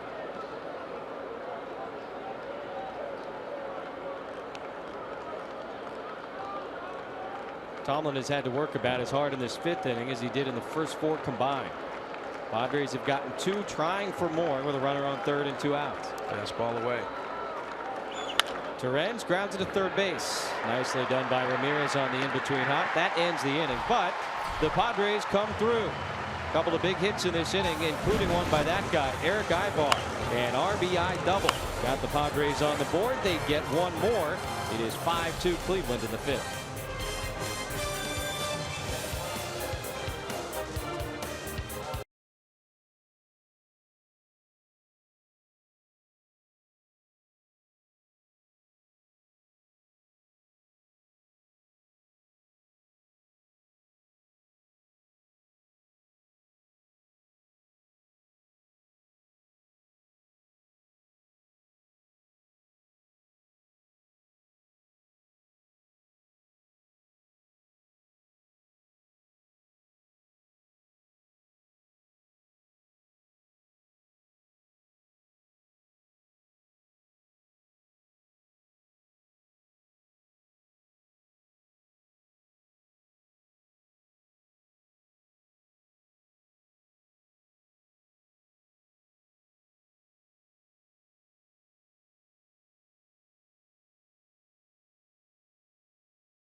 San Diego Honda dealers. 3rd of 3 between the Padres and the Cleveland Indians. Just the 5th ever series between these 2 teams. And for the first time, the Padres have won a series against the Indians. They're going for the sweep, but they're going to have to come from behind. Perhaps started that in the top of this 5th inning, getting a couple of runs against Josh Tomlin. And now Dinelson Lamet back out on that mound with the middle of the Cleveland batting order coming up here in the bottom of the 5th. Right-handed hitting, Edwin Encarnacion to start it off. He is 1 for 9 in the series, but he singled and scored his last time up.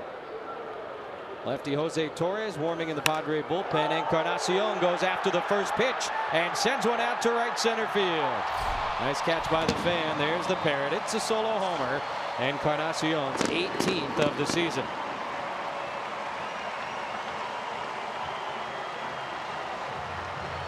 He is the Indian home run leader. Big winter acquisition And you know the power is going to be there. Well, the power hasn't been here for the Cleveland Indians. The last 7 games came in 0 for 7 with home runs. Tonight, Jose Ramirez hits the first home run, and right here, Encarnacion letting that ball travel and hit it at the big part of the field.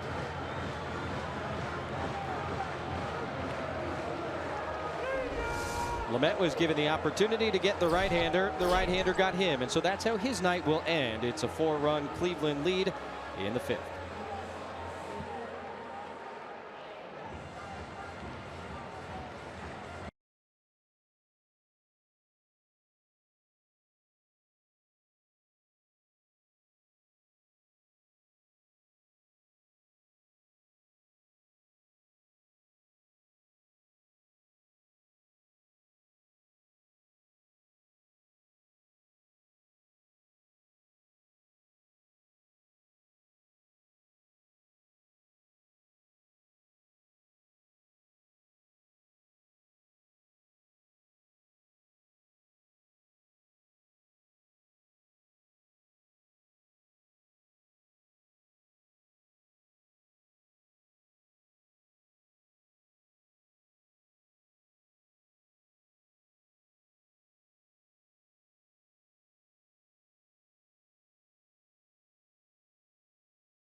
By Saquon Casino.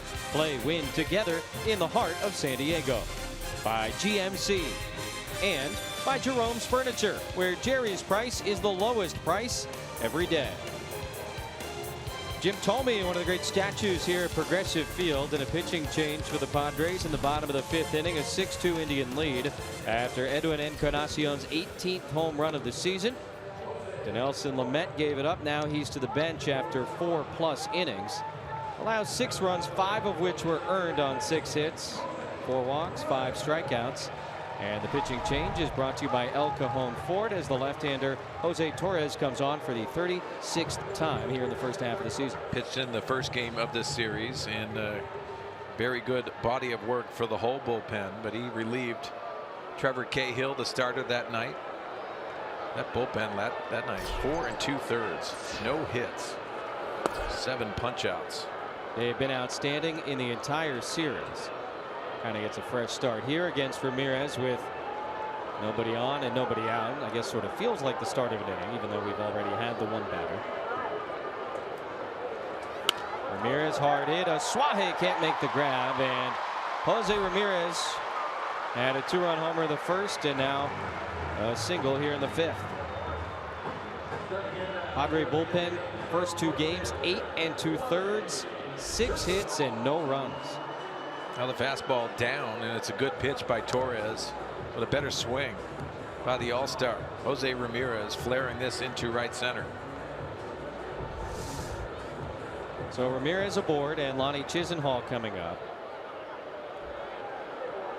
Nice to have a left-handed reliever against this slew of left-handed batters and switch hitters who are better from the left side.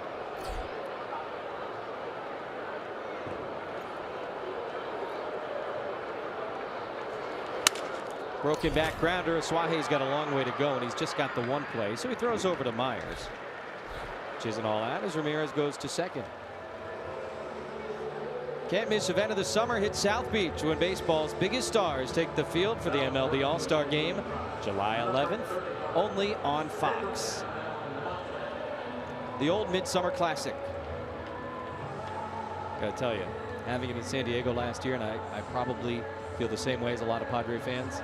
I mean, I don't want to say once in a lifetime, but it felt like it. Yeah, Just a tremendous experience. It was pretty incredible. And you're from Miami as well. You spent some time down there, and pretty excited to have it in South Beach, I'm sure, for those guys down there. You think? Fans aren't that into it. They're having trouble selling tickets. It's an interesting place, South Florida. Here's a chopper up the middle. High bar in between. Hop makes the play. A couple of ground outs for Torres as Ramirez kind of makes his way around the bases, station to station. He's at third with 2 gone. So you're saying it's not going to have the same feel as it had in San Diego? I saw some little article today about how the ticket sales as compared to last year in San Diego, and they're just way down, way down. And it's an interesting time for baseball in Miami. They've got the ownership change looming. Talks now about another fire sale for the Marlins and kind of stripping the thing down. And the fans there have been through that too many times, to be honest. Here's Zimmer with 2 outs, and they don't respond well to the situation there, and I think that's being reflected in the All-Star situation. Obviously, it'd be a great event. The place will be packed when all is said and done, but no, I don't think it'll have the same feel as last year. Zimmer way out in front, 0-2. Well, the thing I think of is the World Baseball Classic when the USA team was playing there. Jose Quintana. I thought the atmosphere was really good. Hopefully they can stir that up. Maybe this All-Star game will stir it up a little bit in South Florida. We'll see. Nice stop by Torrens with that runner on third base. 1-2 to Zimmer. It's a very interesting sports market, and again, the fans they're essentially over that ownership, and it's been a rough go, and everybody knows the situation there with the ballpark and everything else. They'll come out for the event. It's a big deal, the All-Star game. They'll enjoy it.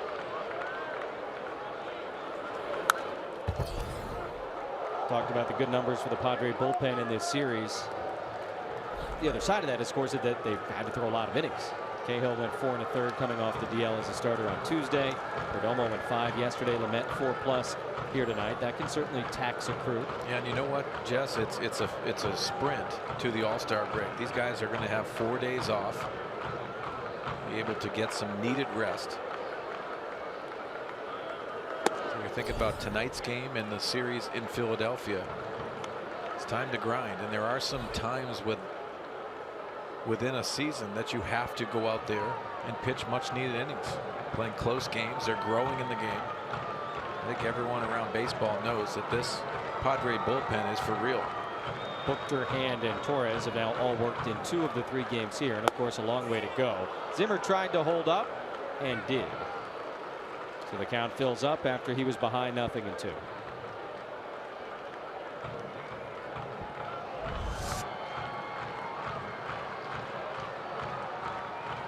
Good call. Sorry, Mark Grant.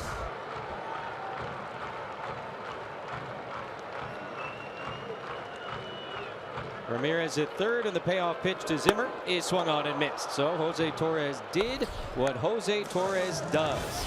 We go to the 6th inning. Now 6-2 Indians.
Jose Ramirez, a 2-run homer. Padres, though, fought back in the 5th. Eric Ibar, an RBI double, plating Hunter Renfroe, but the Indians got one back after the Padres got 2.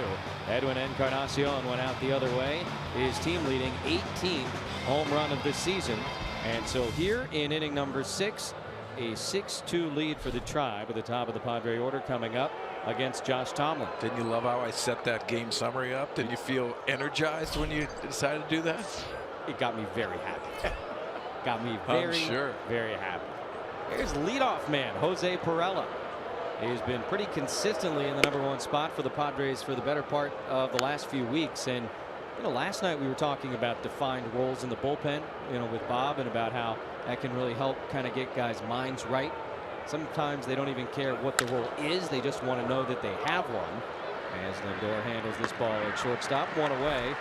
Is there a similar thing for hitters sometimes in the batting order where, like, I like to know I'm the #2 guy or the #3 guy, whatever it might be? You know what, Jesse? I think it comes down to just playing time. I think a lot of people, and you look at Carlos Asuaje having a good night last night, Jose Pirela, they've earned their playing time. But I like him at the top of the order because he has aggressiveness, but also is not afraid to go the other way in RBI situations. And it sets up Manny Margot to get some protection with Will Myers behind him. Comprising an order and a batting order has a lot to do with the success of a team offense. Andy Green takes that into consideration. Yeah, he's talked about having Margot second. He does a good job hitting the ball the other way. That would give Pirela or whomever is on first base an opportunity to go first to third. You see a guy like Asuaje, who's down at the batting order last night, coming through with some big hits, kind of turning things over. This one is turned over to the second baseman. Kipnis makes the play. And boy, I don't think we saw more than 1 ground out in the first 5 innings from Josh Tomlin, but he gets 2 here in the 6th. And now it will be Will Myers. Tomlin looking for the bounce back inning. Was perfect through the first 4. Padres got 3 straight hits against him in the 5th. Now a couple of weak ground balls in the 6th.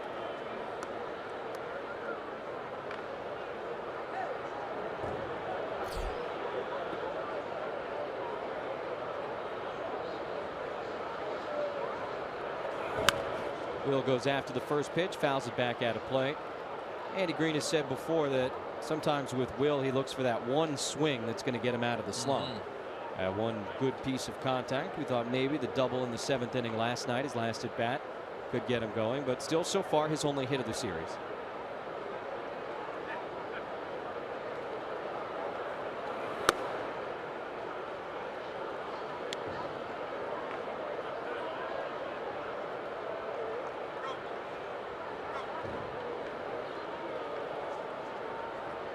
Joe West still got the arm.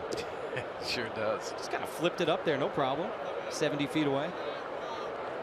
Mentioned earlier, Joe will be the crew chief at the All-Star game on Tuesday in Miami. Congratulations to him. Myers takes away, 2 balls and a strike. Will was an All-Star last year at Petco Park. That was very, very special.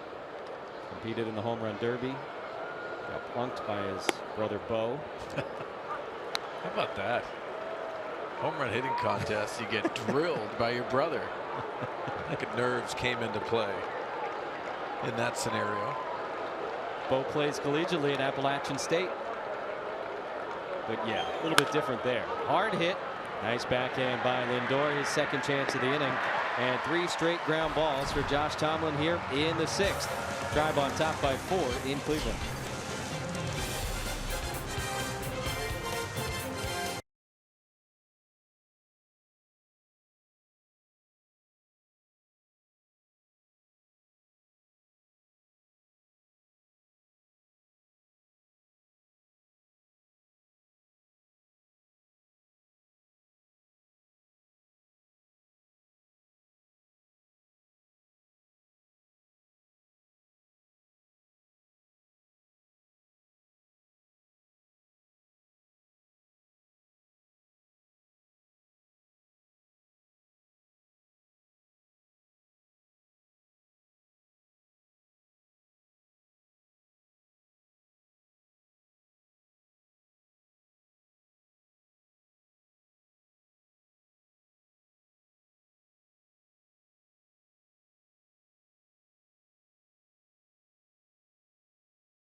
Indians trying to avoid the sweep to the Padres. 6-2 advantage in the bottom of the 6th inning. And I tell you what, Mark Sweeney, this ballpark opened up in 1994, and it holds up about as well, I think, as any ballpark in all of baseball. They've done a really nice job kind of keeping up with Progressive Field. It does not feel like a ballpark that has been open as long as it has. Yeah, I agree with you, and they've made some really good adjustments, obviously stacking the bullpens. I think from the players' perspective, that's what the Padres guys have talked about. Justin Hatcher, the bullpen catcher, said he loves the way they're stacked.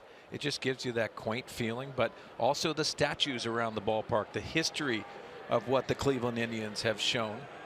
Frank Robinson, the first African-American manager in Major League history, and they've done a thing that we've seen in Colorado as well, where they cut down some of the upper deck in right field and make it a little bit more of an intimate feel. They've got a standing room section beneath that in that right field corner there, that corner area. And they said last year in the World Series, it was like as soon as the gates opened, everybody just rushed there if they had those standing room tickets. And look, it's not ever going to be again the way it was in the 90s here, where they sold out each and every night. The city is different than it was then. The sports scene here is different than it was then. But this is a very passionate sports town. They've got great history, obviously, with this ball club. And this place, my first time here, really impressed. Well, I am too, and it's good to get back here in Cleveland to see the atmosphere. Obviously, we touched on the history of the game of baseball and the fans. That consecutive games where they sold out 455 times. But this is a passionate fan base, and they are presented the All-Star game 2 more years from now. Talking to Tom Hamilton, the great radio voice of the Indians, about the ballpark and just everything going on. And he said back then, when they were selling out 455 consecutive games in the offseason, they would put the tickets on sale Black Friday after Thanksgiving, and by the middle of the next week, the whole season was completely sold out. There's Tom, longtime voice of the Indians, one of the best in the biz. And I mean, that's amazing to think about. Yeah, you could sell out an entire 81 game schedule by the first week in December. That's what they were doing in the 90s. The Browns were gone. The economy here was booming. And this town fell in love with what was nearly a dynasty. Those mid-90s Indians never won it all, to the World Series twice. Still waiting.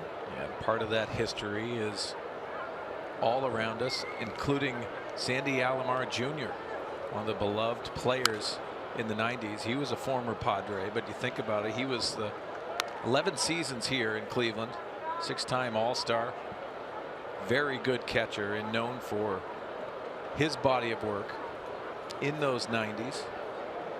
He's had 8 seasons on the staff here, but also the All-Star MVP, hit one of the biggest home runs in that All-Star game. This one is sanded deep center by Yan Gomes. Margot is looking up, and that one is into the forest. Good battle leading off the 6th inning against Torres, and Gomes goes deep for the 5th time this year. The Indians have gotten both runs back that the Padres scored in the 5th, and it's now a 7-2 Cleveland lead.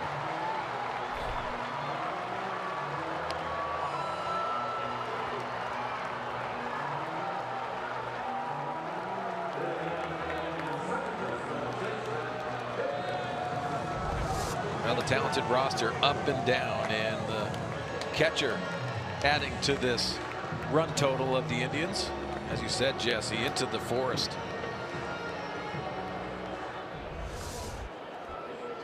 Third home run of the night for the Indians. 2-run shot by Ramirez in the 1st, and Encarnacion a solo homer last inning, and now Gomes in the 6th. That was the 7th pitch of that at bat.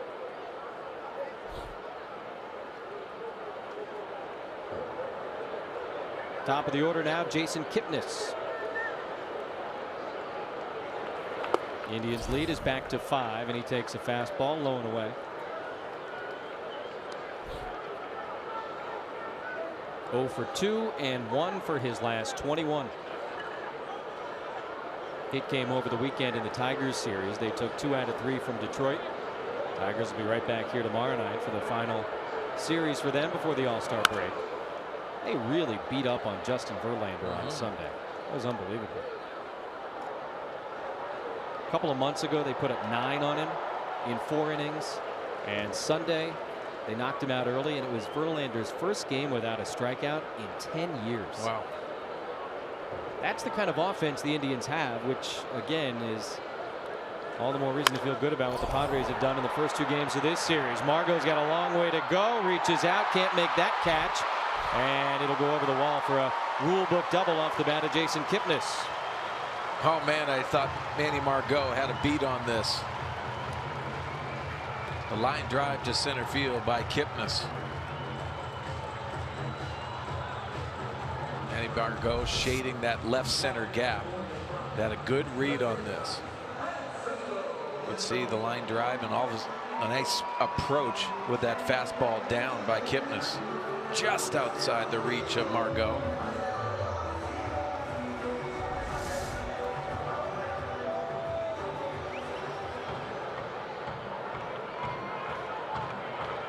So Kipnis comes through with his first hit of the series. Lindor 1 for 3 goes after the first pitch and fouls it out of play. Not having quite the offensive season, at least average-wise, than he did a year ago, but named an All-Star again on Sunday. Put on the roster as part of a players' vote. Astros, the Yankees, and everybody else in the American League this year, but the Indians are up in that top 5.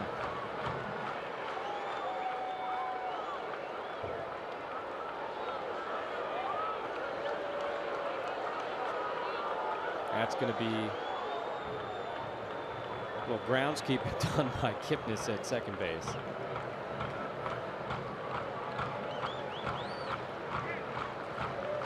Notice how Torres is not turning around and yelling at him.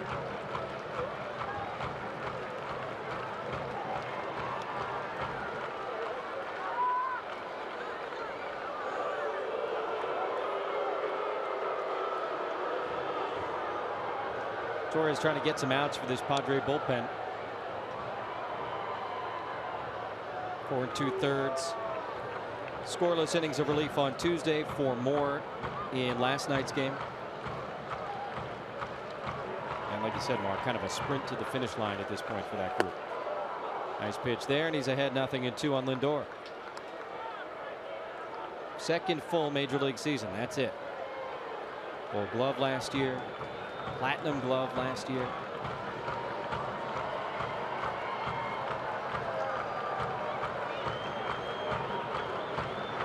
Talk about a dynamic left side of the infield.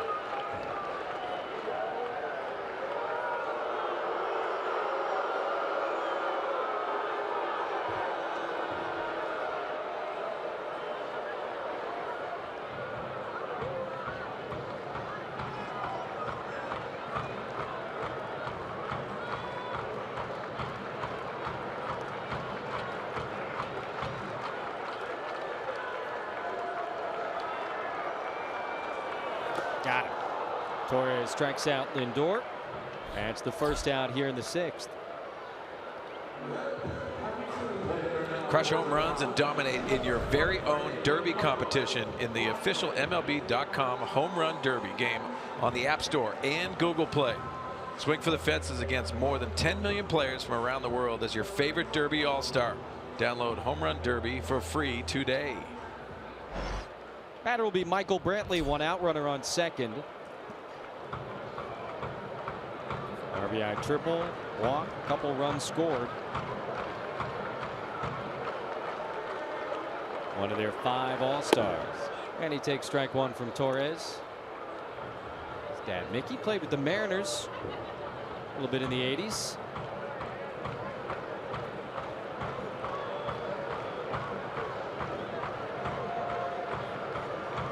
In the shadow of LeBron James, Jose Torres comes set. I guess at this point the whole city is in the shadow of LeBron James.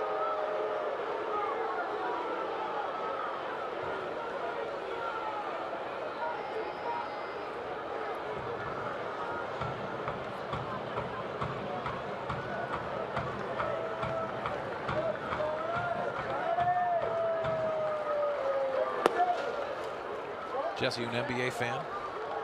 I don't follow it too closely. The Warriors being as exciting as they are, it's gotten me a little bit more into it the last couple of years. But I don't follow it as closely as I do baseball and football. Yeah, the reason why I asked, and I don't know if you've seen it, but the 30 for 30, which I think are great, the documentaries, but the Boston Celtics versus the Lakers, 3-part series. It's incredible. Fouled out of play the other way by Brantley. Did you grow up a Celtic fan? Yeah, I grew up and I loved Larry Bird, and how could you not? And I really respected Magic Johnson. I didn't have hatred towards the Lakers. Okay. It's kind of how you were presented it, and that's how that 30 for 30 really shows. But I just thought the world of what Larry Bird and Magic Johnson did for the game in the NBA. I thought that's where it put it on that pedestal for the guys like Michael Jordan and LeBron James to accentuate the game. Starting with their matchup in the NCAA finals. I'll never forget it, and why I say this. I'm a fan of sports in general, but I love baseball. But when Larry Bird was retiring his jersey at the Boston Garden, I had the fortune to be there, and Magic Johnson came in his Laker outfit, and he ripped off the Laker outfit, and there was Larry Bird's jersey on. So it was that mutual respect, even though they hated each other. It was a mutual respect, which I thought was really cool. Great represents or recognizes great, something like that, and yeah, that's a pretty serious bit of recognition there. Yeah, I would say, for Magic to show up and do that. I mean, the tip of the cap, and obviously Magic being the champion he is, and he says it, you know, in those documentaries, that he hated the Celtics. But you can hate somebody but also respect them as well, and I think that's that motivation of sports, what people watch and they get to see in competition. It's a livelihood at this level.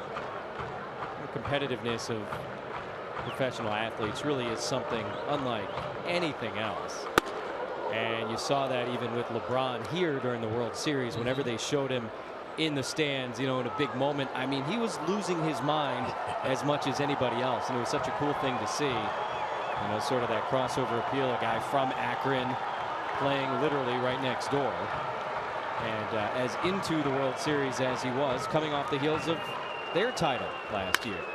Ground ball, Myers will be able to make the play. Brantley out, and Kipnis goes to third base, now 2 away. Yeah, you think about that Rajay Davis home run where everyone in this city probably went ballistic, thinking they were going to take down the Chicago Cubs.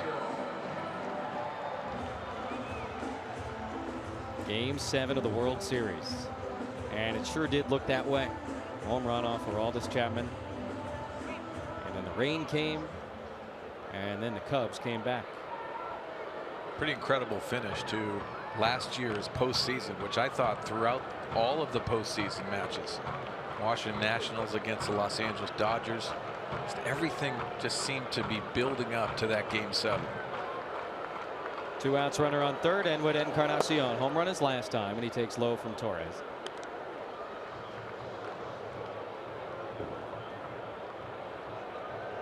As we saw in the home run trot when he signed the big free agent contract, the parrot got to come with him.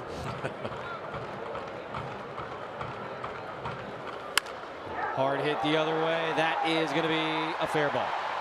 That's going to be another run for the Indians. Encarnacion into second base. Homer last time, double this time. Third hit of the night. 8-2 Indians here in the 6th.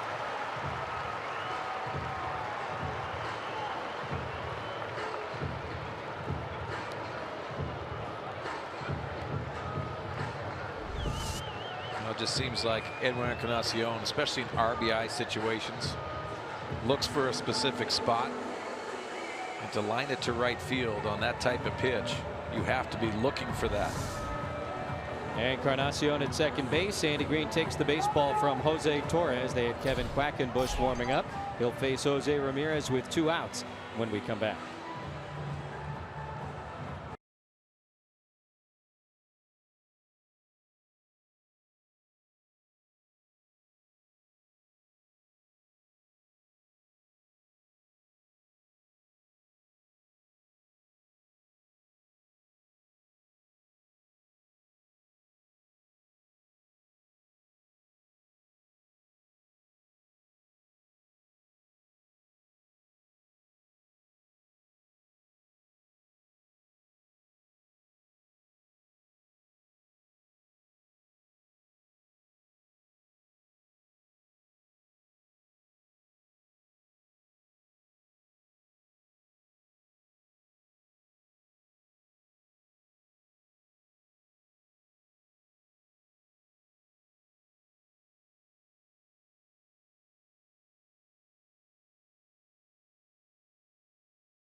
Us for Padres POV, we appreciate it. Well, thank you guys for having me here. We are taking you back to your Venezuelan roots, and we are going to eat some arepas. On this team, there's a couple other guys that are from Venezuela. Do you still feel like, oh, some of my guys? It's really nice for me that I'm coming a new team and have that many friends. I think it gets you more comfortable. Tomorrow on Padres POV, presented by Nissan, we head back to Jalil Sashin's roots as we dig into some authentic Venezuelan food tomorrow after Padres Live. You know what arepas are? Yeah. You do? Oh, yeah. Very big in Miami where I grew up. And delicious. What's in arepas? It's I know I'm saying it wrong. It's kind of like a street food, right? You can get it from a cart in a lot of places, and it's stuffed with different things. So it's, you know, some are beef and some are vegetables, cheese, all different kinds, and they're all delicious. And you're a big fan. Big fan, very big fan. I'll have to ask Michelle Margot where that food truck was from or that restaurant, and go and find it and eat many of them. Kevin Quackenbush trying to get the third out here in the 6th inning. He replaces Jose Torres, who went an inning and 2/3 after the Nelson the Mets 4+ start. Quackenbush evens it up 1-1 on Jose Ramirez. Back to hitting left-handed. That's what he was doing when he had a 2-run homer back in the 1st. He was the first guy Torres faced in the 5th. He'll be the first guy Quackenbush faces in the 6th. And he's ahead of the count, 2-1. Yeah, something interesting. Watch Ramirez when he sets up. He takes a look at the middle infield, see where they're positioned. Why I say that is because that will indicate the type of location, maybe even a pitch. Some knowledge before the pitch is thrown. Hard hit right up the middle past Quackenbush. Margot charging. They're going to wave Encarnacion. The throw will be cut off by Myers. And this is probably going to be another out on the base paths by the Indians. It is, but the run does score. So Jose Ramirez drives in another. It is 9-2 Cleveland as we go to the 7th.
Top of the 7th, and Josh Tomlin tonight setting up his arsenal with the fastball, staying out of the middle of the plate. You can see working the edges in and out, but also the curveball came into play tonight. You can see the big looping 12-6 curveball, and he has set that up with his off-speed pitches and the ability to throw that fastball where he wanted to tonight. 6 innings of work, only 3 hits, and also the 6 strikeouts. All 3 hits and both runs coming in that 5th inning. And again, it's worth pointing out that he had really struggled as of late. But Josh Tomlin has figured something out against the Padres tonight. And he gets to work here in the 7th inning against Hunter Renfroe. Spangenberg and Ibar to follow for the Padres. And Hunter goes after the first pitch, sends it right up the chute.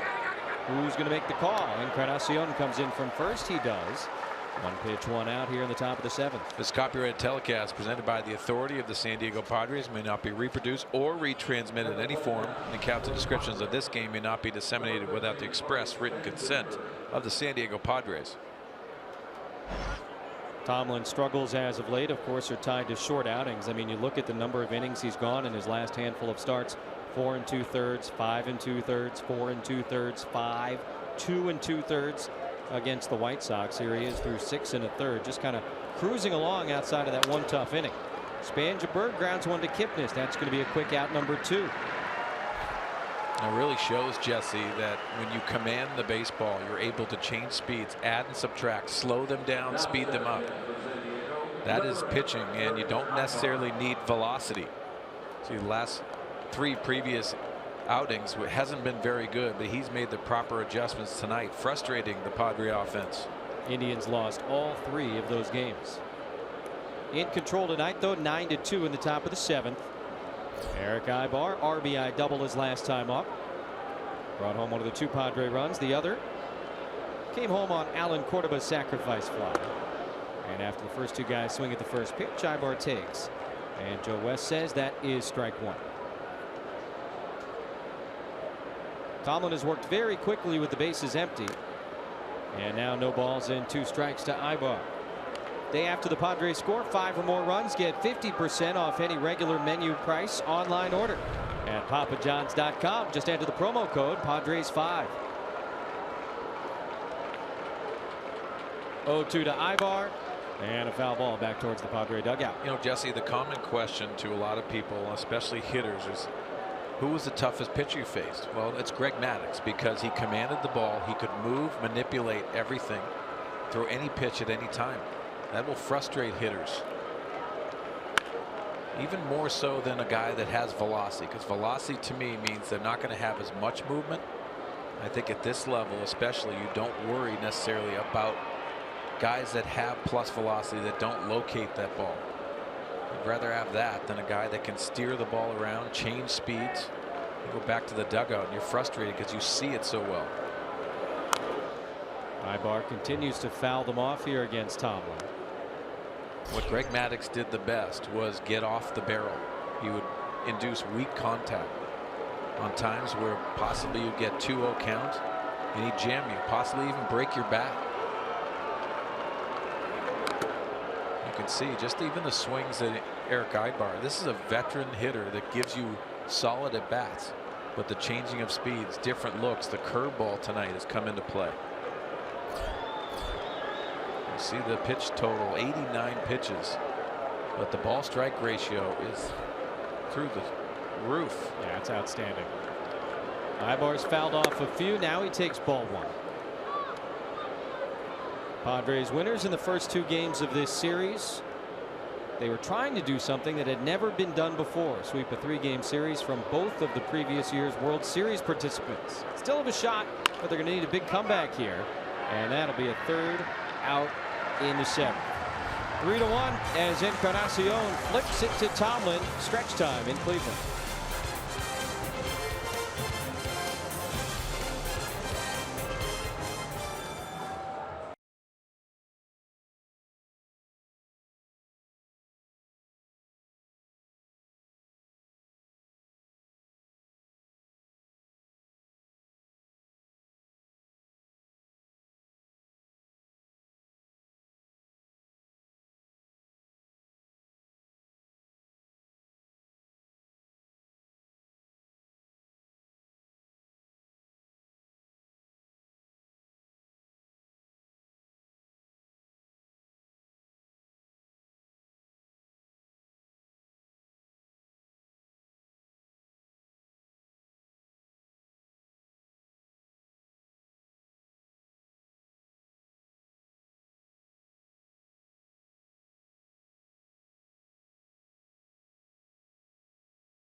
Indians a 9-2 lead on the Padres as they try and avoid the sweep, and the 7th inning stretch is presented by your San Diego Hyundai dealers. Padres took game 1 of this series 1-0. It was a thriller against Corey Kluber on Tuesday night. Last night a 6-2 victory against Trevor Bauer, and now tonight Kevin Quackenbush goes back to work. He got the final out of the 6th inning, and he'll open up the 7th. First appearance of the series for Quack. Indians have sprinkled their runs throughout most of the night tonight, and Lonnie Chisenhall takes high, 1 ball and no strikes. Chisenhall 0 for 2, drove in a run with a sac fly back in the 3rd inning. Indians got 2 in the 3rd, 1 of them earned, and this one over the mound. Ibar can't make the play, and it goes into center field.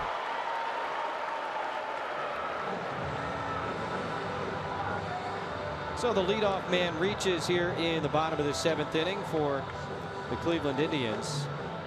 Mentioned it at the beginning of each of the 3 games of this series, but Terry Francona, their manager, not with the team. He's receiving kind of a medical evaluation right now, and bench coach Brad Mills steering the team in his stay. Best wishes certainly to Francona, one of the great managers really in all of baseball, and that goes back a long time. And I think it's such a neat story, Sweens, his relationship with Brad Mills. I mean, they go back forever together, not just, you know, previous stops in the big leagues, but they went to college together at Arizona.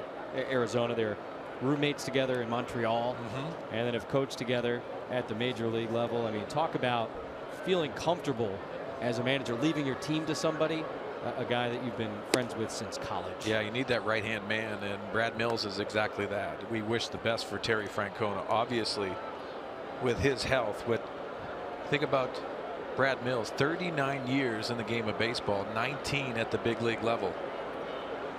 And like you said, Jesse, having that guy that you can have a soundboard, and Brad Mills is exactly that. Knows the game of baseball inside and out. Anyone that's been around Brad Mills knows the importance of what type of a communicator he is.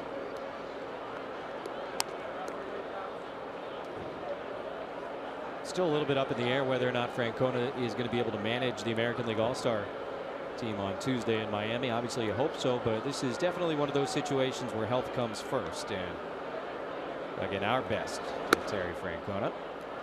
3 balls and a strike to Abraham Almonte here. 0 for 2 with a walk and a strikeout.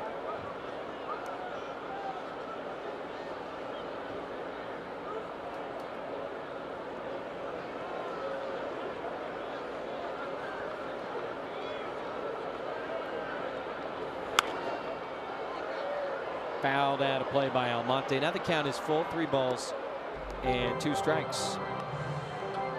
Well, no matter what happens here tonight, Padres have won this series. They have won 3 out of their last 4, taking 2 out of 3 from Detroit, Atlanta, and now Cleveland. Andy Green has said it a couple of times. If you go back to late May, kind of seems to be where things started to get a little bit more straightened out for the Padres record-wise. And for such a young team that has had the injuries they've had, particularly in the starting rotation, they have kept it a pretty level ship. We all know the deal, rebuilding, etc. But playing very tough baseball against some good teams. Yeah, I think that's important. And when you have to step up in this game of baseball, no matter what, you want to step up against those guys. Suaje and Ibar cannot combine on the double play. Chisenhall out. Almonte reaches on the fielder's choice. Well, we're talking about the All-Star game coming up Tuesday in Miami. Snubs, we've got snubs. These are players some think should be representing their leagues on Tuesday. Do you have a guy here who really stands out? Well, Alex Wood, he gets his 10th win last night, and you think about it though, Clayton Kershaw is going to start on Sunday. That means he's ineligible to throw, so you would think Alex Wood would slot into that. Why not? He's had a tremendous year. He's been on the disabled list, but also Chris Davinsky, to me, is that guy. And you think about that hybrid role out of the bullpen. Brad Hand is going for the San Diego Padres. Chris Davinsky for the Houston Astros is that guy there. Brad Miller, excuse me, not Brad Miller. Andrew Miller is the guy here in Cleveland that was so successful in last year's playoffs. But a dominating reliever that is so important in the game of baseball now. Those guys are getting encouragement. There's Miller getting encouragement to go out there, do your role, and be shown that that role is very important going to the All-Star game. Zimmer takes high, ball and 2 strikes. We have not seen Andrew Miller in this series. It's fine. Okay with that, certainly. But it's neat. We're kind of in the middle of the revolution right now. You know, I mean, there are only a couple of guys, like you mentioned. The Padres have one of them who have had that kind of success and that kind of role. But you get the idea that a lot of teams are going to be trying to take things that direction in their bullpens if they can. Not an easy thing for a pitcher to do, to go out there with the frequency that these guys do and have the effectiveness that they do. Yeah, because a lot of it is that the last 3 outs are very difficult to get, but sometimes that 6th, 7th inning, when you have the middle of the order, guys that are hot. Zimmer floats this one to left field. Cordoba will make the catch. Hey, Matt Caesar is coming to the game. He's in left field and he makes the catch. Almonte back to first, and yeah, you're talking about high leverage relievers this year. Something these guys have in common, isn't it? Yeah, and you see Andrew Miller is that staple and has the big contract that he got from the Yankees. So he comes over here in Cleveland. He tells Terry Francona, I'll take the ball whenever you need me. And Brad Hand has been that for the Padres. Chris Stravinsky, we talked about Archie Bradley for the Arizona Diamondbacks. And some people might say, well, they're failed starters. There's Brad Hand going to the All-Star game for the first time. Congratulations. But there might be some truth to that failed starter experiment. But now the way the game has evolved, how important those innings are out of the bullpen, that is a weapon that you definitely want to try to encourage and find that guy that can gravitate to that role. Yan Gomes swings and fouls one back, 0-2. I got to tell you, I mean, we watch obviously every Padre game, and going back the last couple of years, it has been a treat to watch Brad Hand throw the baseball. It sure has. You know, the way he has those splits, whether you're right-handed or left-handed hitters, he loves that curveball, the slider combination, and the fastball. He's got a really good salad out there. You're very jealous. I can tell. I can sense right now your jealousy just watching him. I've always said it. I'm not a hair guy, but man, is that nice. He can put product in it. What do I do? But he doesn't have to. No, he can do anything he wants. Yeah. He's an all-star now, too. Congratulations, Brad. You are very well deserving. 1-2 from Quack is just tipped back towards the backstop.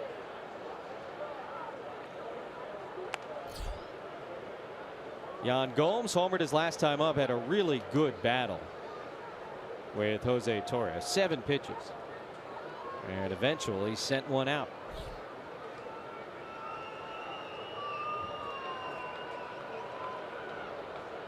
The 1-2 and lined through and into left. That's Cordoba, just his 2nd appearance at third base. And Almonte is going to make it over to third.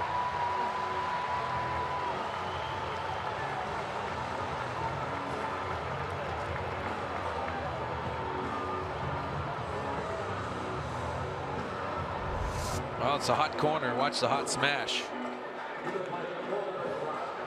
And he didn't properly frame that pitch right through the wickets.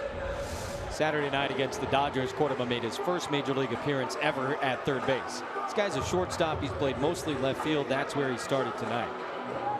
So I think in a 7-run ball game, Andy Green just kind of trying to get his feet a little bit more wet at third. And like you say, there's no practice like game practice, and a lot of on-the-job training this year for the Padres.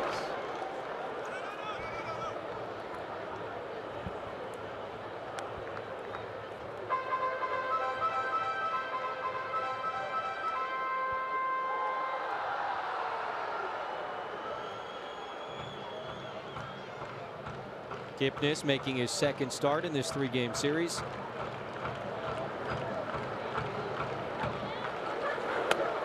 And now 2 balls and no strikes from Quackenbush.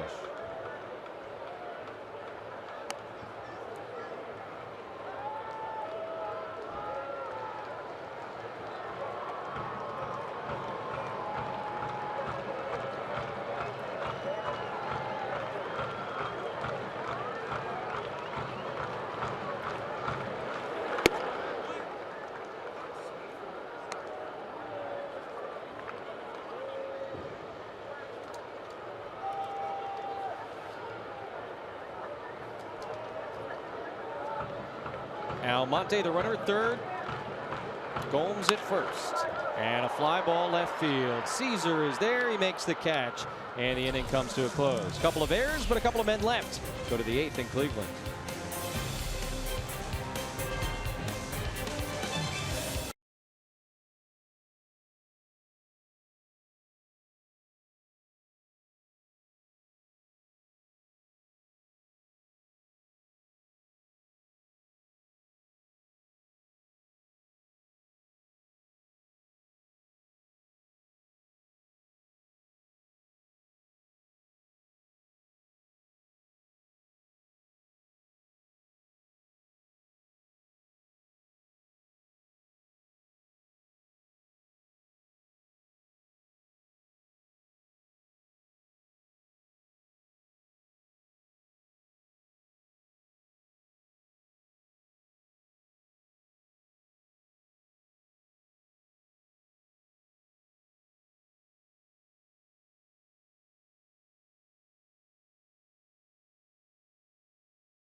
A tease. I like that. If not Kershaw. Hey, I'll tell you this: the season's not over. Be careful of that, because Mr. Kershaw might go on a pretty good run. They're right, though. By the way, it seems like every time the Astros lose or are losing, it's jarring. 58 and 27. Best record in baseball. As Carlos Asuaje stands in, Tomlin trying to get through 8 innings for just the 2nd time this year. He does have a complete game this season. That was back on May 28th against Kansas City. Allowed a run on 6 hits that night. And pitch number 93 is a called strike, 0-2.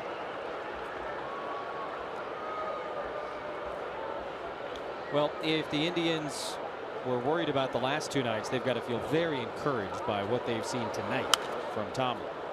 Well, Tomlin has done it with first pitch strikes, done it with all kinds of different quadrants, the way he has presented the baseball, but also the curveball tonight, to me, has been his best pitch. 22 of 25 first pitch strikes. That is dominating.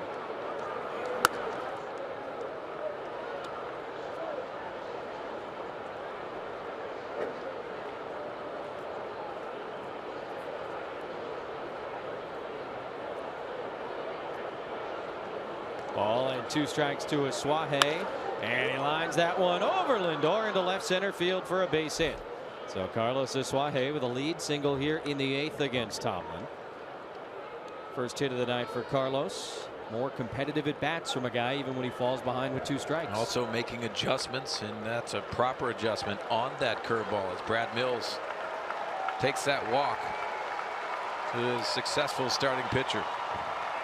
Looks like they were going to give him that 1 base runner. He gave it up, and that's going to be the night for Josh Tomlin. He goes 7+, really good tonight. He'll be appreciated by the fans here in Cleveland, and all smiles on the mound for Brad Mills and his infield. Tribe on top 9-2 in the 8th inning. Pitching change with Cordoba coming up and Asuaje on base.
Brought to you by Car Shield. Don't strike out from a big auto repair bill. When you have Car Shield, they'll get the repair bill paid for you. Go to carshield.com. By Petco, where the pets go. And by your San Diego Honda dealers. Visit us at sdhondadealers.com. On the banks of Lake Erie in Cleveland, Ohio, a 9-2 lead for the Indians, and they make a pitching change for the first time tonight here in the top of the 8th inning. Josh Tomlin goes 7+ in his start, and now Brian Shaw on in relief. After Carlos Asuaje singled to open the inning, Alan Córdoba takes a strike. 0-1.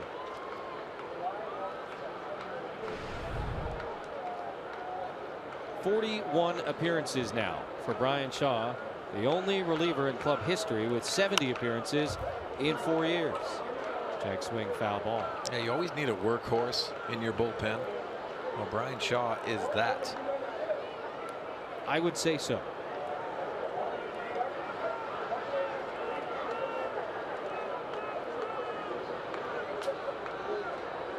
And a Córdoba, no balls and 2 strikes. Allen takes on the inside corner, and that's 1 out here in the 8th. All right, we were in Atlanta at the beginning of this season, and the Braves opened up their new ballpark, and to great acclaim, this guy, the Freeze, has become a big deal. He races a fan, basically. He's like a kid. He ran track at one of the local colleges in Atlanta, and the gist of the competition is the fan gets a huge head start on the warning track, and then the Freeze catches him, blows by him, and that's the bit. But of course, up at Lake Elsinore, long before the Freeze came along, they've had the Squirrel. Oh, I love the Squirrel. I know you do. Fastest in the world. And so the Lake Elsinore Storm, Padres single-A affiliate in the Cal League, have challenged the Freeze. Basically, they've laid down the gauntlet. Any place, anytime, Squirrel versus Freeze. Wouldn't you love to see that? Obviously. I want to see it. I would say cancel the home run derby on Monday in Miami, and let's just have these 2 guys run around the warning track. Or in between the home run derby. I guess you don't have to cancel the whole thing. You don't have to cancel it. But a fast Squirrel, you got to love that. And he is fast. He is very fast. And, I mean, even with the Freeze being in a skin-tight sort of fluorescent blue leotard or whatever that is, and the Squirrel being a squirrel, I still like the Squirrel. And is not going to be in around the horn double play as Terren's able to beat it out. Suarez out 5-4 for the second out. Terren's is there. You got the Squirrel? I have the Squirrel if he gets a little bit of a lead, because I've seen Freeze, and I think he got a little bit cocky when it came to giving the guy too much of a lead. Okay. So that's the other question, I guess. Does the Squirrel get that same sort of head start that all the fans do when they face the Freeze? Well, you wonder if there's a worn out tread on the tires of the Squirrel in Lake Elsinore. We saw him at Petco Park, and man, could that Squirrel run? 2 outs for Pirela. Terren's at first, and a foul ball out of play. I'm just saying, we have to go for our guy. That's it. Right? He's our guy. The Squirrel is our guy. He's our guy. And I like the Squirrel and the Freeze, and I don't care who knows. Freeze is fast, though. I'm taking Squirrel every time against Freeze. Pirela lines that one into right center field. Hard hit against Shaw. Terren's going to go first to third as Zimmer slides to cut it off. And the Padres continuing to put up a fight here against the Indians. Lead single against Tomlin. Now a hard hit ball off of Shaw. 2 outs, runners on the corners for Manuel Margot. Well, I tell you what, Jose Pirela makes adjustments on the fly with every at bat. See, letting this ball travel. When you take a look at the side swing, watch this ball. He backs that ball up with his eyes, but the swing produces that line drive. On the back end, watch Bradley Zimmer keeping Pirela on first base. Very good defensive play as well. 2 on, 2 out.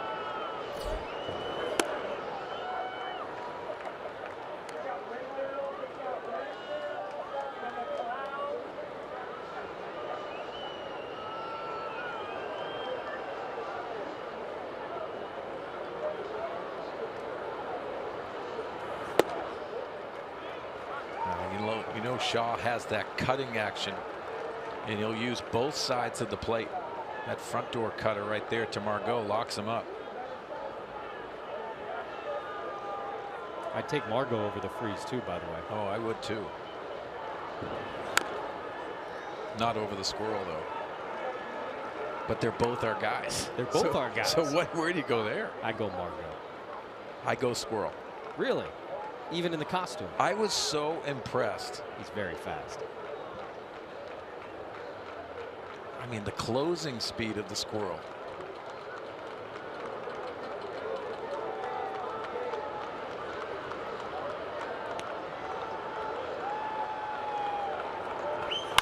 Hard hit again, this time on the ground. Kipnis has it, and that ends the top half of the 8th inning. Couple left on a couple hits. Indians 9-2.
How plays of the game. How about the long ball from the Cleveland Indians? Padres kept him in the yard first couple games of the series, but in the first inning, Jose Ramirez, a 2-run shot, and then Edwin Encarnacion, his team leading 18th home run of the season.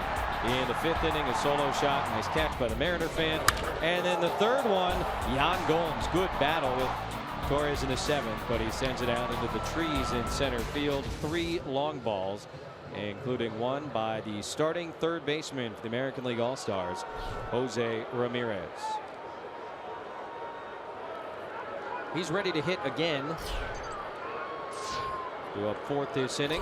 Kevin Quackenbush going to try and keep him from coming to the plate as he delivers high to Francisco Lindor, the number 2 hitter. Brantley and Encarnacion also scheduled to hit here in the 8th.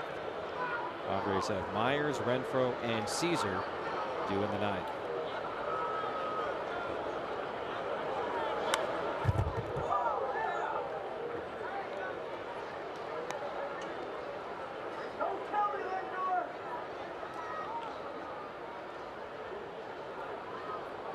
Barring a wild comeback, the Padres will take 2 out of 3 here in Cleveland, another winning series. They have won 3 out of the last 4 series. They'll go to Philadelphia after this game tonight. Clayton Richard on the mound tomorrow against the Phillies. 3:35 first pitch back in San Diego. Throwback game tomorrow. Both teams will be in their old uniforms. Hard hit, and Asuaje has been so smooth with the glove. Makes that play. Lindor out. 1 down here in the 8th, and Philadelphia Phillies have the worst record in all of baseball. They are 28-55 coming into play today. And take a look at some of their key guys, and Mark, the thing that stands out to me, Maikel Franco, a guy I think as recently as last year they thought they were going to build around. I mean, he's hitting .219. Yeah, and that really proves it too. You want to see the development and him taking that next step in that development. He has not. And he has a very talented on both offensive and defensive, but it hasn't matched. And Clayton Richard, I'm excited for him to set that tone of the last series of the first half. Always enjoy watching him pitch as Brantley takes low. Well, the talented Aaron Nola, it's one of those young starting pitchers that I think they're trying to build on. He'll go in the Saturday game against Chacin, and then Cahill in the final game before the All-Star break for the Padres.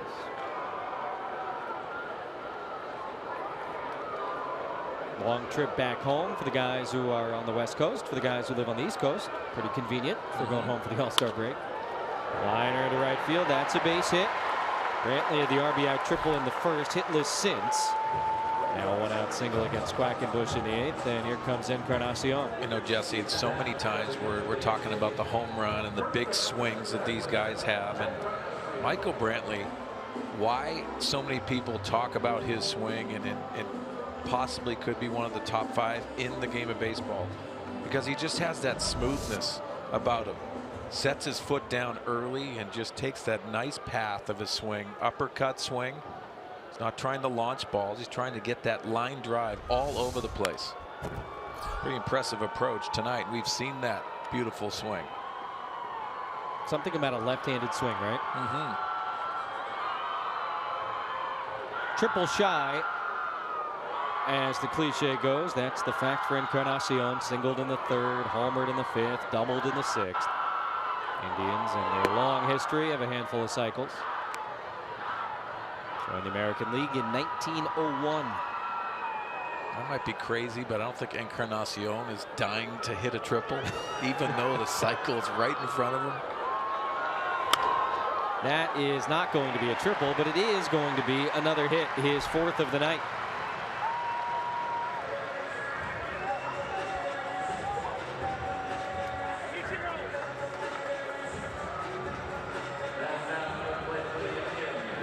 Mentioned Jose Ramirez will get to bat here in the 8th inning.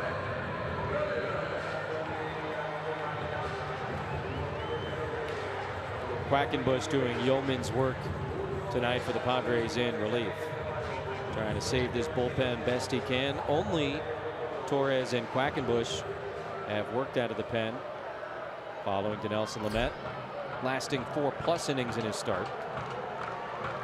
Torres went an inning and 2/3. Quack came on in the 6th, still working here in the 8th. And he delivers strike 1.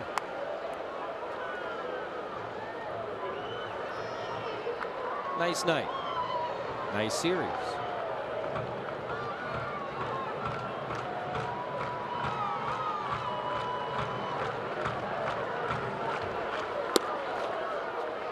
Unable to check his swing, and now no balls and 2 strikes on Jose Ramirez.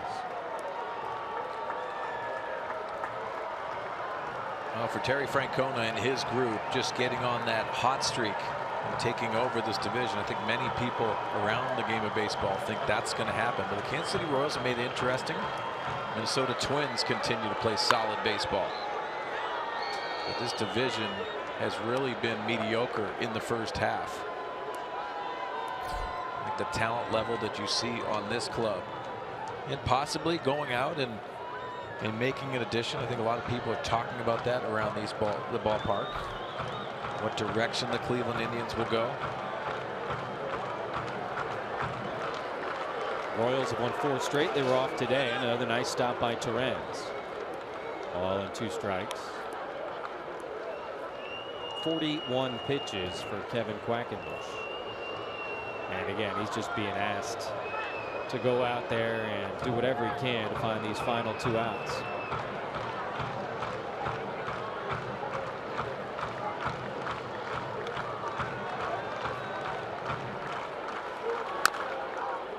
Now the most pitches he's thrown in a game this year, at the big league level at least.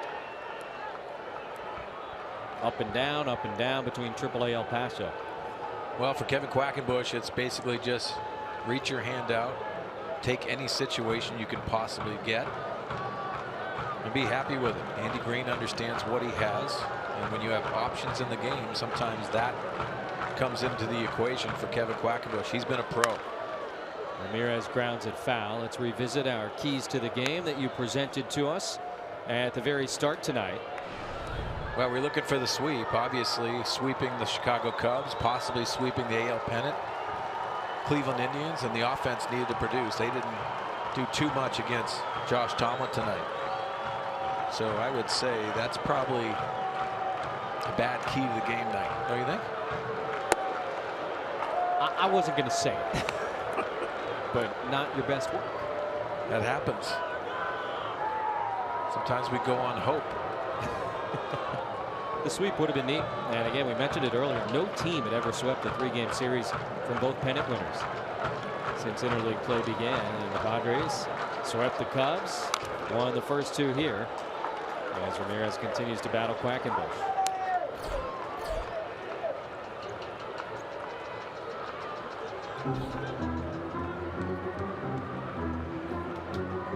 I like this visit by Luis Torrens. And why do you slow him down just a little bit? Kevin Quackenbush has had some really good pitches to Jose Ramirez that he's been fouling off, but giving that breather, possibly even knowing what pitch they're going to go to, not even putting a sign down. Brantley and Encarnacion take their leads, and the pitch in the dirt. So now a full count, 3 balls and 2 strikes.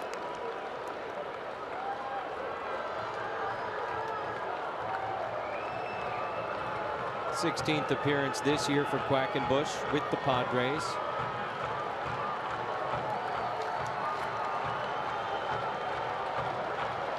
This is his 5th call-up of the season. 3-2, and another foul ball.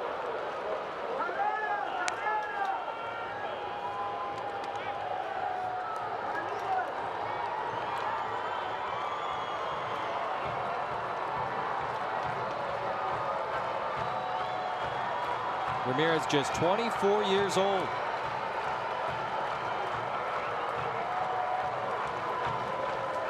Waits on the payoff pitch. And this one is skied down the line. Asuaje, Myers, Renfroe. Asuaje! No.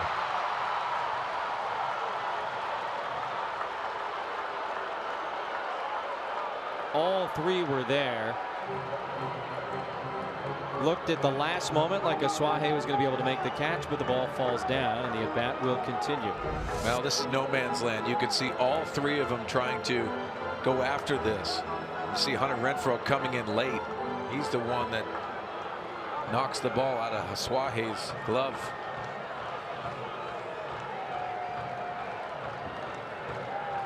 Maybe not. Maybe Asuaje just tried to squeeze that and it pops out. And it is in foul territory. As is this one. Kind of a size mismatch. Renfroe and Asuaje on a collision. Myers probably the toughest angle. That's why it's called no man's land. You see that kind of thing happen.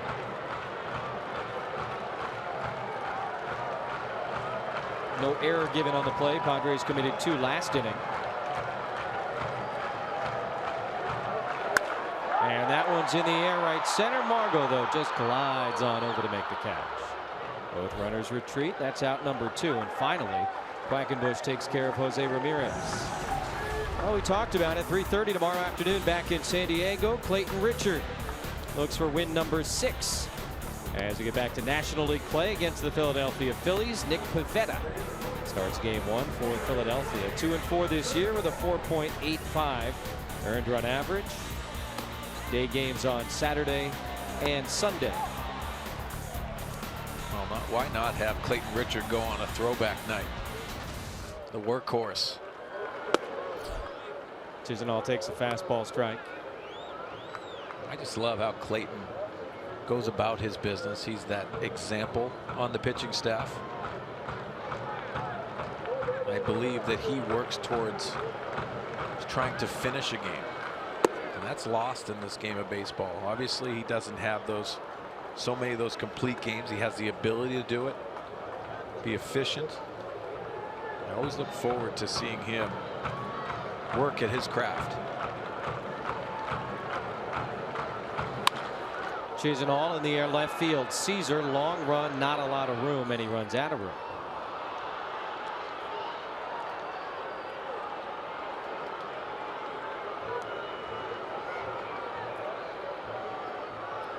Clayton did throw that complete game back in May against Arizona. Run on 5 hits, just 96 pitches. A ground ball machine, one of several the Padres have on this pitching staff. Chisenhall lays off the high fastball, 2-2.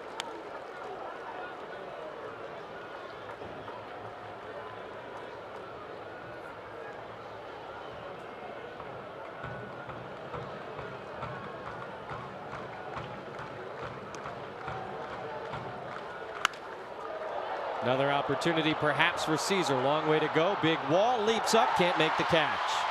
Brantley will score, and Encarnacion is on his way. He will score into second base. Chisenhall, 2 more for the trial.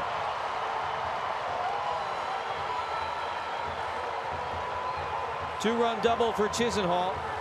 His first hit of the night.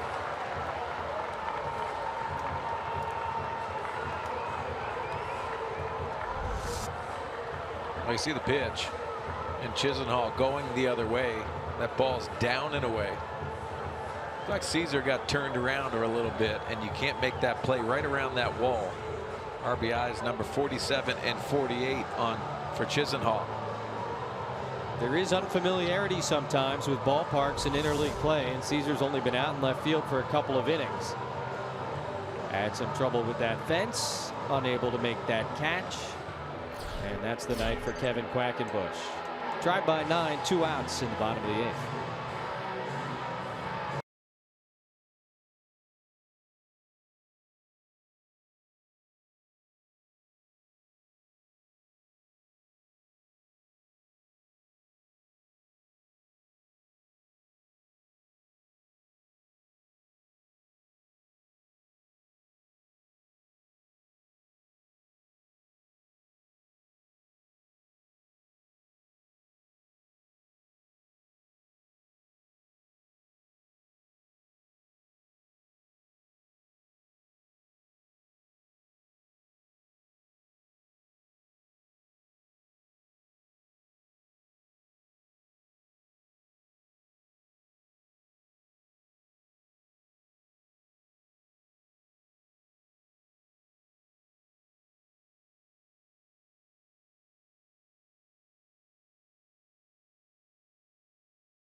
And the Royals battle Yasiel Puig and the Dodgers.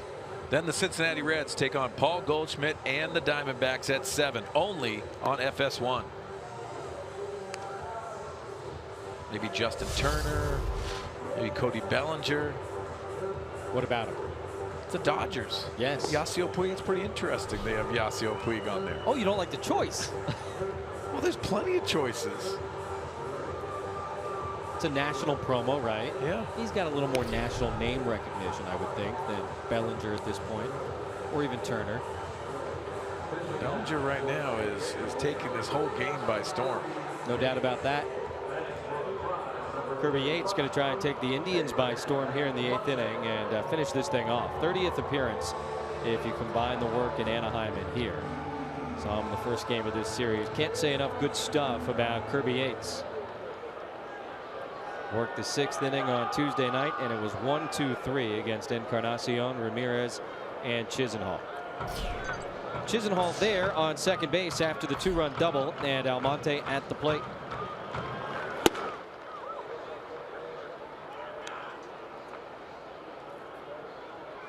Dinelson Lamet started for the Padres, gave up 5 earned runs, 6 overall, and 4+.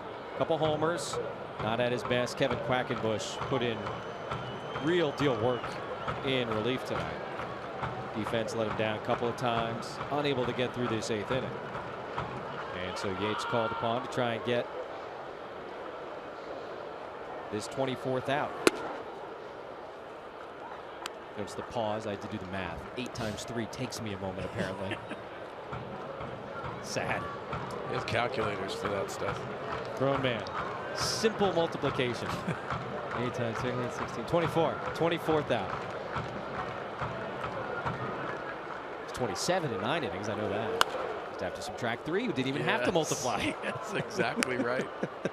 You're going back to your math lessons, your roots. I like that, Jess. Oh, my goodness. The math on Kirby Yates has been very, very impressive. And he's jumped on top of Almonte, who's hitless tonight.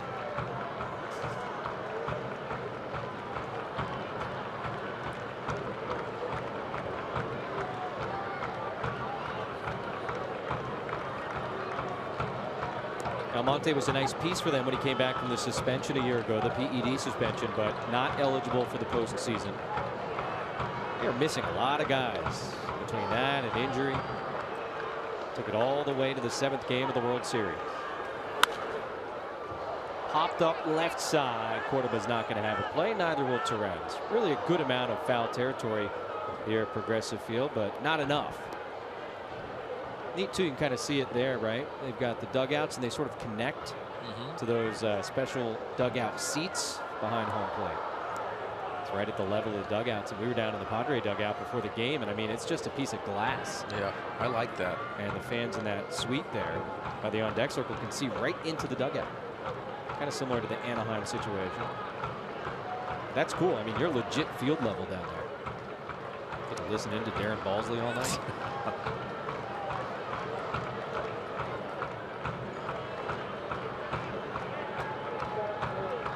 Great ballpark. Sold out crowd on 4th of July Tuesday night. 19,000 tonight. And Almonte into shallow left field. Should be the 8th. Caesar makes the play, and that does end this penultimate inning. Yates gets his man.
We'll go back to 4th of July Tuesday night. The Padres a dominant 1-0 win against Corey Kluber and a potent Indian offense. 6 Padre pitchers combined to lock up the shutout. In last night's game, Carlos Asuaje 3 for 4, couple of RBIs, also made a great defensive play at second base in the 6-2 Padre win. And tonight's Carl's Jr. star of the game, the Cleveland right-hander Josh Tomlin, one of the best starts of the season for him. He goes 7+, allows 2 runs on 4 hits, didn't walk anybody, and struck out 6. He is in line to win for the very 5th time this season. Jose Ramirez doing more damage at the plate. 3 RBIs, hit a home run, 3 hits, thrown out on the bases again. Seen that from him at least one time in every game of this series. Edwin Encarnacion hit a home run. He'll get the rest of the night off. As Brad Mills empties the bench a little bit here in the 9th inning. Padres down to their final 3. Yan Gomes getting ready to receive some pitches from Sean Armstrong, the new pitcher, and just the second reliever used tonight after Tomlin's strong start. Very good against lefties, as you can see, entering his 15th game for the Cleveland Indians. Will Myers' spot was set to lead off. Pinch hitter is going to be Hector Sanchez. Hector's got 3 pinch hit home runs this year. Last time I checked, that was tied for the most, or maybe even leading all of Major League Baseball.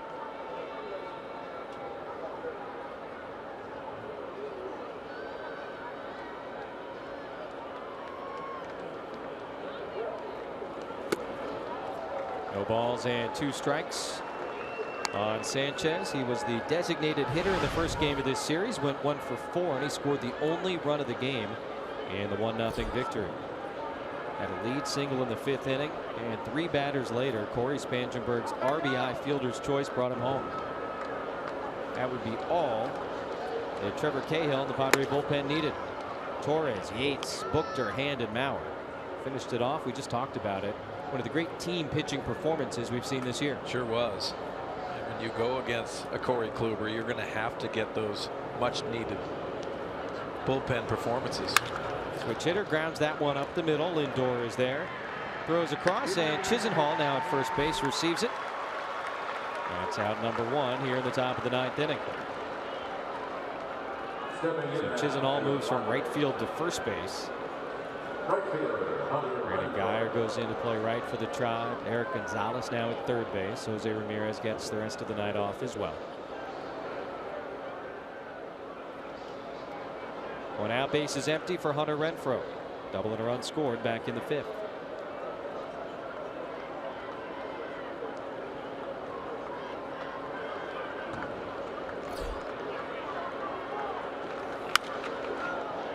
It's a violent swing. Sure is. A lot of power.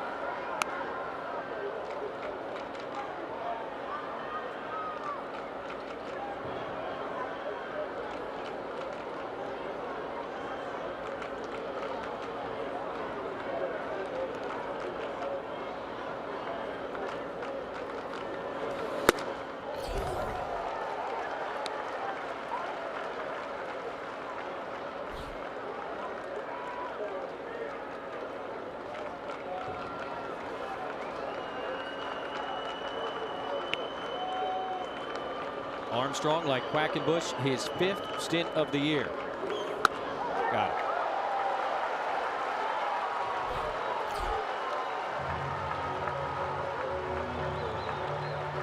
Armstrong worked a 1-2-3 9th inning last night. He struck out Hunter to start that inning. Got Spangenberg to ground out, Ibar to line out. And now he'll face Matt Caesar, who came in defensively to play left field back in the 7th inning. This will be his first at bat.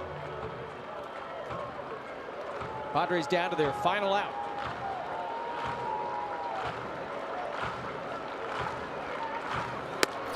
Caesar lays off the fastball. Made the start in left field last night. 1 for 3 with a single and a walk. Came off the bench for 1 inning on Tuesday to play defense. Came off the bench all 3 games last weekend against the Dodgers.